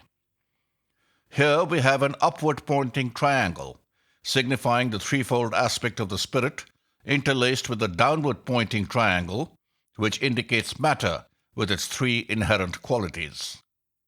Usually we represent the upward triangle in white or gold, and the downward-pointing one in some darker hue, such as blue or black. But it is noteworthy that in this case the thinker is so entirely occupied with the intellectual endeavor that no color but yellow is exhibited within the form. There is no room as yet for emotions of devotion, of wonder, or of admiration. The idea which he wishes to realize fills his mind entirely, to the exclusion of all else. Still, the definiteness of the outline as it stands out against his background of rays shows that he has achieved a high measure of success. The logos as manifested in man. We are now coming to a series of thoughts which are among the very highest the human mind can form when in meditation upon the divine source of its being. When the man in reverent contemplation tries to raise his thought towards the logos of our solar system, he naturally makes no attempt to image to himself that august being, nor does he think of him as in any way possessing such form as we can comprehend. Nevertheless, such thoughts build forms for themselves in the matter of the mental plane, and it will be of interest for us to examine those forms. In our illustration in Figure 41, we have a thought of the logos as manifested in man, with the devotional aspiration that he may thus be manifested through the thinker. It is this devotional feeling which gives the pale blue tinge to the five-pointed star, and its shape is significant, since it has been employed for many ages as a symbol of God manifest in man. The thinker may perhaps have been a Freemason, and his knowledge of the symbolism employed by that body may have had its share in the shaping of the star. It will be seen that the star is surrounded by bright yellow rays, shining out amidst a cloud of glory, which denotes not only the reverential understanding of the surpassing glory of the deity, but also a distinct intellectual effort in addition to the outpouring of devotion. The logos pervading all. Our next three figures are devoted to the effort to represent a thought of a very high type, and endeavor to think of the logos as pervading all nature. Here again, as in figure 38, it is impossible to give a full reproduction, and we must call upon our readers for an effort of the imagination, which shall, to some extent, supplement the deficiencies of the arts of drawing and printing. The golden ball depicted in figure 42 must be thought of as inside the other ball of delicate lines, blue in color, which is drawn in figure 44. Any effort to place the colors in such intimate juxtaposition on the physical plane results simply in producing a green blur, so that the whole character of the thought form is lost. It is only by means of the machine before mentioned that it is at all possible to represent the grace and the delicacy of the lines. As before, a single line produces all the wonderful tracery of figure 44, and the effect of the four radiating lines, making a sort of cross of light, is merely due to the fact that the curves are not really concentric, although at first sight they appear to be so. Another conception. Figure 45 exhibits the form produced by another person when trying to hold exactly the same thought. Here also we have an amazing complexity of almost inconceivably delicate blue lines, and here also our imagination must be called upon to insert the golden globe from figure 42, so that its glory may shine through at every point. Here also, as in figure 44, we have that curious and beautiful pattern, resembling somewhat the damascening on ancient oriental swords, or that which is seen upon watered silk, or moire antique. When this form is drawn by the pendulum, the pattern is not in any way intentionally produced, but simply comes as a consequence of the crossing of the innumerably microscopically fine lines. It is evident that the thinker who created the form upon figure 44 must have held in his mind most prominently the unity of the logos, while he who generated the form in figure 45 has as clearly in mind the subordinate centers through which the divine life pours forth, and many of these subordinate centers have accordingly represented themselves in the thought form. The threefold manifestation. When the form employed in figure 46 was made, its creator was endeavoring to think of the logos in his threefold manifestation. The vacant space in the center of the form was a blinding glow of yellow light, and this clearly typified the first aspect, while the second was symbolized by the broad ring of closely knitted and almost bewildering lines which surround the center, while the third aspect is suggested by the narrow outer ring, which seems more loosely woven. The whole figure is pervaded by the usual golden light, gleaming out between the lines of violet. The sevenfold manifestation. In old religions, there remains some tradition of the great truth that the Logos manifests himself through seven mighty channels, often regarded as minor logoi, or great planetary spirits. In the Christian scheme, they appear as the seven great archangels, sometimes called the seven spirits, before the throne of God. The figure numbered 47 shows the result of the effort to meditate upon this method of divine manifestation. We have the golden glow in the center, and also, though with lesser splendor, pervading the form. The line is blue, and it draws a succession of seven graceful and almost feather-like double wings which surround the central glory and are clearly intended as a part of it. As the thought strengthens and expands, these beautiful wings change their color to violet and become like the petals of a flower, and overlap one another in an intricate but exceedingly effective pattern. This gives us a very interesting glimpse into the formation and growth of these shapes in higher matter.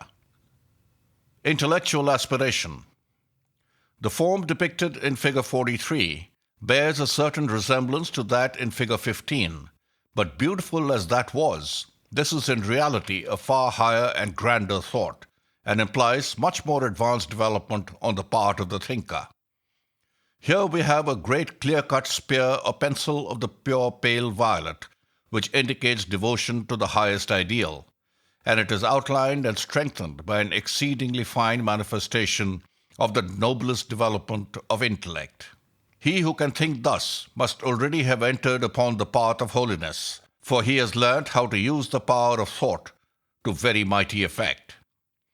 It will be noted that in both the colors there is a strong admixture of the white light, which always indicates unusual spiritual power. Surely, the study of these thought forms should be a most impressive object lesson, since from it we may see both what to avoid and what to cultivate, and may learn by degrees to appreciate how tremendous is our responsibility for the exercise of this mighty power. Indeed, it is terribly true, as we said at the beginning, that thoughts are things, and puissant things, and it behoves us to remember that every one of us is generating them unceasingly, night and day. See how great is the happiness this knowledge brings to us, and how gloriously we can utilize it when we know of someone in sorrow or in suffering. Often circumstances arise which prevent us from giving physical help, either by word or deed, however much we may desire to do so. But there is no case in which help by thought may not be given, and no case in which it can fail to produce a definite result. It may often happen that at the moment our friend may be too entirely occupied with his own suffering, or perhaps too much excited, to receive and accept any suggestion from without.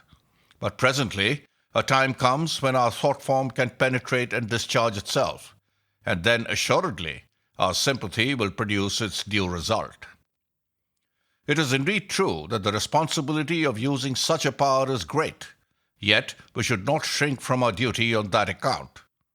It is sadly true that there are many men who are unconsciously using their thought power chiefly for evil, yet this only makes it all the more necessary to those of us who are beginning to understand life a little should use it consciously and use it for good. We have at our command a never-failing criterion. We can never misuse this mighty power of thought if we employ it always in unison with the great divine scheme of evolution and for the uplifting of our fellow man. Helpful thoughts. The figures numbered 48 to 54 were the results of a systematic attempt to send helpful thought by the friend who has furnished us with the sketches. A definite time was given each day at a fixed hour. The forms were in some cases seen by the transmitter, but in all cases were perceived by the recipient, who immediately sent rough sketches of what was seen by the next post to the transmitter, who has kindly supplied the following notes with regard to them. In the colored drawings appended, the blue features appear to have represented the more devotional element of the thought. The yellow forms accompanied the endeavor to communicate intellectual fortitude or mental strength and courage. The rosy pink appeared when the thought was blended with affectionate sympathy. If the sender, A, could formulate his thought deliberately at the appointed time, the receiver, B, would report seeing a large clear form, as in figures 48, 49, and 54. The latter persisted for some minutes, constantly streaming its luminous yellow message upon B.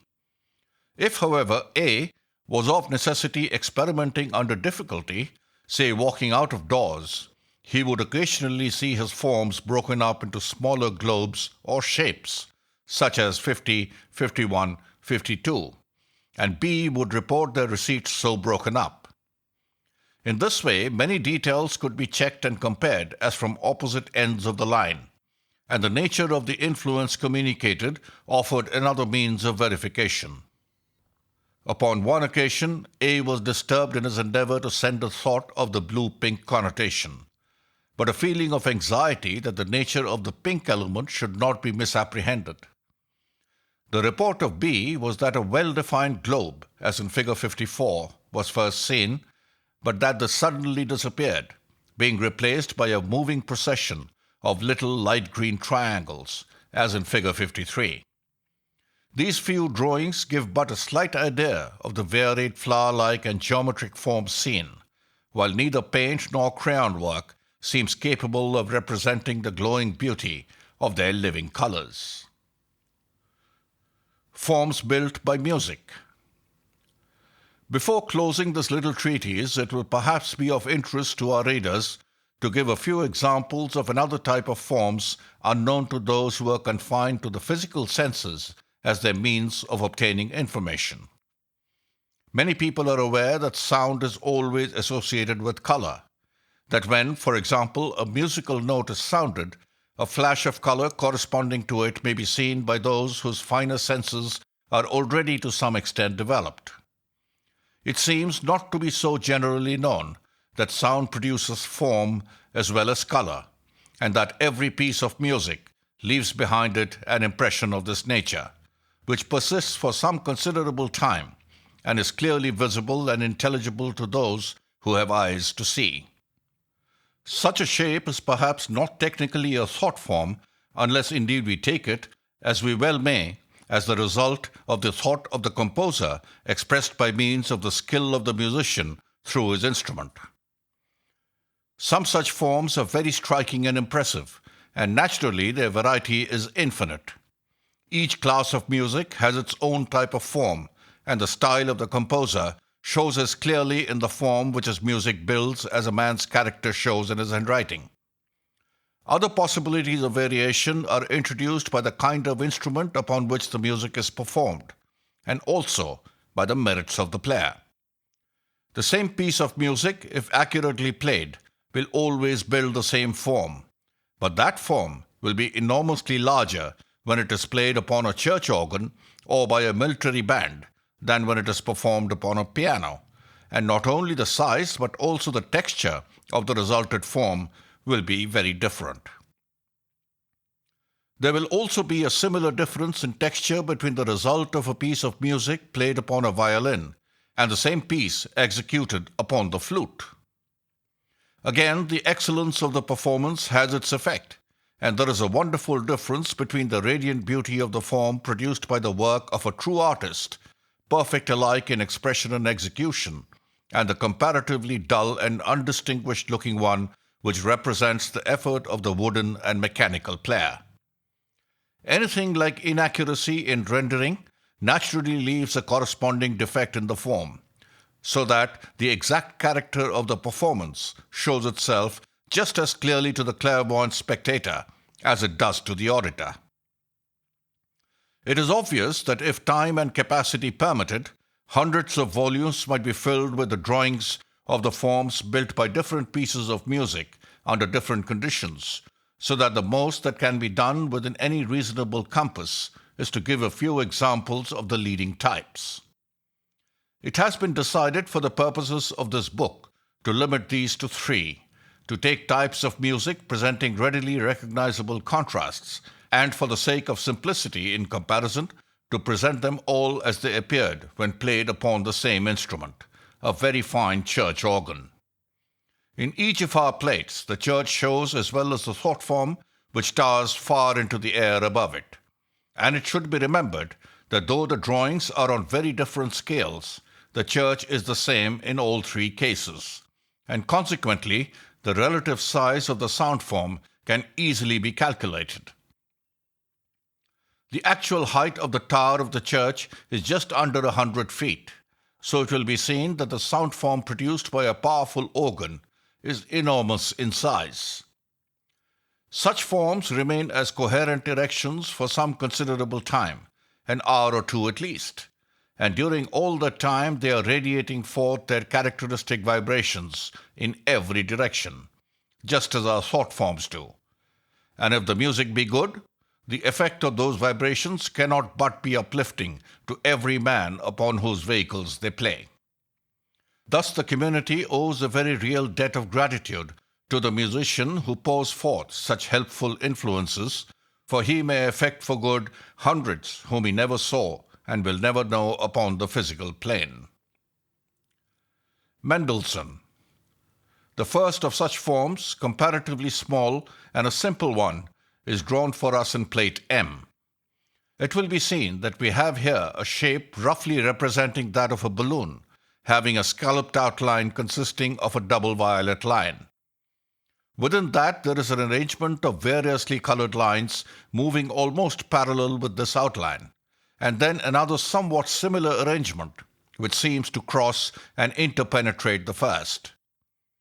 Both of these sets of lines evidently start from the organ within the church, and consequently pass upward through its roof in their course, physical matter being clearly no obstacle to their formation. In the hollow center of the form float a number of small crescents, arranged apparently in 4 vertical lines. Let us endeavor now to give some clue to the meaning of all this, which may well seem so bewildering to the novice, and to explain in some measure how it comes into existence. It must be recollected that this is a melody of simple character played once through, and that consequently we can analyze the form in a way that would be quite impossible with a larger and more complicated specimen. Yet, even in this case, we cannot give all the details, as will presently be seen. Disregarding for the moment the scalloped border, we have next within it an arrangement of 4 lines of different colors running in the same direction, the outermost being blue and the others crimson, yellow, and green respectively. These lines are exceedingly irregular and crooked. In fact, they each consist of a number of short lines at various levels joined together perpendicularly.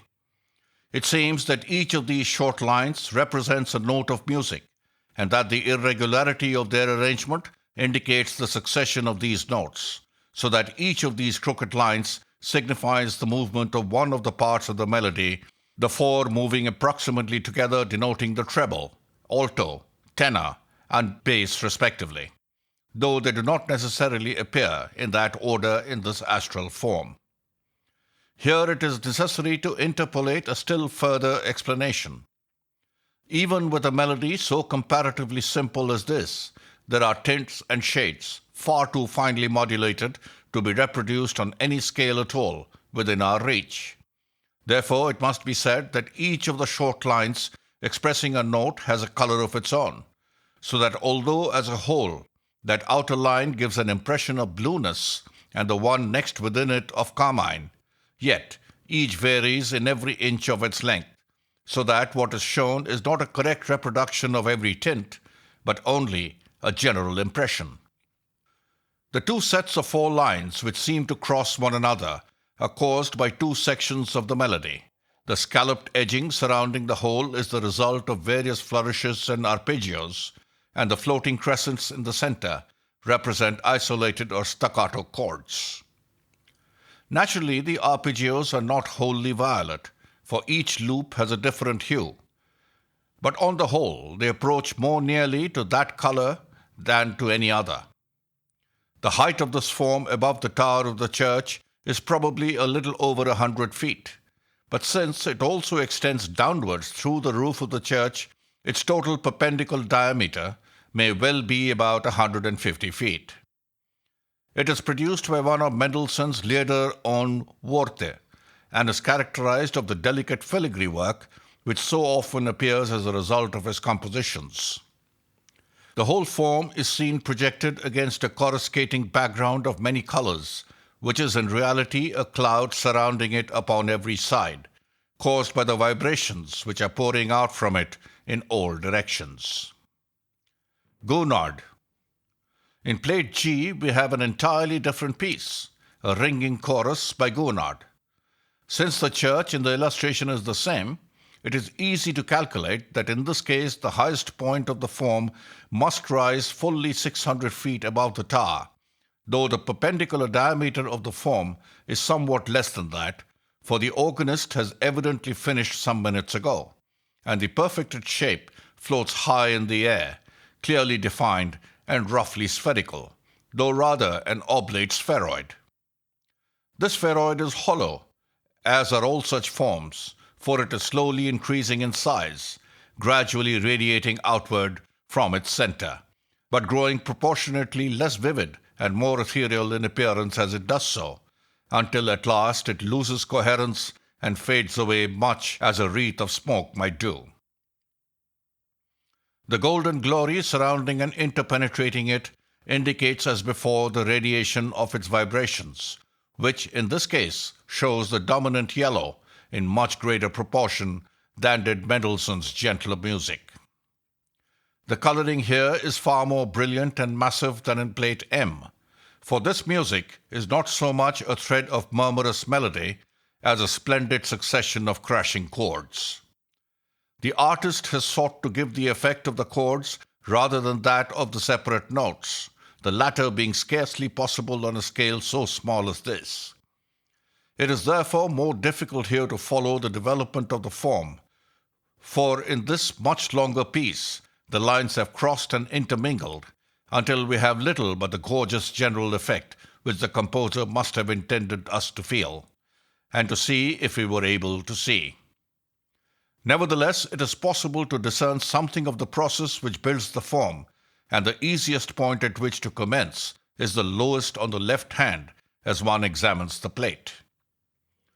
The large violet protrusion there is evidently the opening chord of a phrase, and if we follow the outer line of the form upward and round the circumference, we may obtain some idea of the character of that phrase. A close inspection will reveal two other lines further, in which run roughly parallel to this outer one and show similar successions of color on a smaller scale, and these may well indicate a softer repetition of the same phrase. Careful analysis of this nature will soon convince us that there is a very real order in the seeming chaos, and we shall come to see that if it were possible to make a reproduction of this glowing glory that should be accurate down to the smallest detail, it would also be possible patiently to disentangle it to the uttermost, and to assign every little touch of coruscating color to the very note that called it into existence. It must not be forgotten that very far less detail is given in this illustration than at plate M. For example, each of these points or projections has within it as integral parts at least the 4 lines or bands of varying color, which were shown as separate in plate M. But here they are blended into one shade, and only the general effect of the chord is given. In M we combined horizontally and tried to show the characteristics of a number of successive notes blended into one, but to keep distinct the effect of the 4 simultaneous parts by using a differently colored line for each. In G we attempt exactly the reverse, for we combine vertically and blend, not for the successive notes of one part, but the chords, each probably containing 6 or 8 notes. The true appearance combines these two effects with an inexpressible wealth of detail. Wagner. No one who has devoted any study to these musical forms would hesitate in ascribing the marvelous mountain rage depicted in plate W to the genius of Richard Wagner, for no other composer has yet built sound edifices with such power and decision. In this case, we have a vast bell-shaped erection, fully 900 feet in height and but little less in diameter at the bottom, floating in the air above the church out of which it has arisen. It is hollow, like Gounod's form, but unlike that, it is open at the bottom. The resemblance to the successively retreating ramparts of a mountain is almost perfect, and it is heightened by the billowy masses of cloud which roll between the crags and give the effect of perspective. No attempt has been made in this drawing to show the effect of single notes or single chords. Each range of mimic rocks represent in size, shape, and color only the general effect of one of the sections of the piece of music as seen from a distance. But it must be understood that in reality both this and the form given in plate G are as full of minute details as that depicted in plate M, and that all these magnificent masses of color are built up of many comparatively small bands which would not be separately visible upon the scale on which this is drawn. The broad result is that each mountain peak has its own brilliant hue, just as it is seen in the illustration, a splendid splash of vivid color, glowing with the glory of its own living light, spreading its resplendent radiance all over the country round. Yet, in each of these masses of color, other colors are constantly flickering, as they do over the surface of molten metal. so that the coruscations and scintillations of these wondrous astral edifices are far beyond the power of any physical words to describe. A striking feature in this form is the radical difference between the two types of music which occur in it, one producing the angular rocky masses, and the other the rounded billowy clouds which lie between them. Other motifs are shown by the broad bands of blue and rose and green, which appear at the base of the bell, and the meandering lines of white and yellow, which quiver across them, are probably produced by a rippling arpeggio accompaniment. In these three plates, only the form created directly by the sound vibrations has been drawn, though as seen by the clairvoyant, it is usually surrounded by many other minor forms, the result of the personal feelings of the performer or of the emotions aroused among the audience by the music. To recapitulate briefly, in plate M we have a small and comparatively simple form portrayed in considerable detail, something of the effect of each note being given. In plate G, we have a more elaborate form of very different character, delineated with less detail, since no attempt is made to render the separate notes, but only to show how each chord expresses itself in form and color. In plate W, we have a still greater and richer form, in the depiction of which all detail is avoided, in order that the full effect of the piece as a whole may be approximately given. Naturally, every sound makes its impression upon astral and mental matter, not only those ordered successions of sounds, which we call music. Some day, perhaps, the forms built by those less euphonious sounds may be pictured for us, though they are beyond the scope of this treatise. Meantime, those who feel an interest in them may read an account of them in the little book on the hidden side of things. It is well for us ever to bear in mind that there is a hidden side to life, that each act and word and thought has its consequence in the unseen world, which is always so near to us, and that usually these unseen results are of infinitely greater importance than those which are visible to all upon the physical plane. The wise man, knowing this, orders his life accordingly, and takes account of the whole of the world in which he lives, and not of the outer husk of it only. Thus he saves himself an infinity of trouble, and makes his life not only happier, but far more useful to his fellow men. But to do this implies knowledge, that knowledge which is power, and in our Western world, such knowledge is practically obtainable only through the literature of theosophy. To exist is not enough. We desire to live intelligently, but to live we must know, and to know we must study. And here is a vast field open before us, if we will only enter upon it and gather thence the fruits of enlightenment. Let us then waste no more time in the dark dungeons of ignorance, but come forth boldly into the glorious sunshine of that divine wisdom, which in these modern days men call theosophy. By C.W. Leadbeater.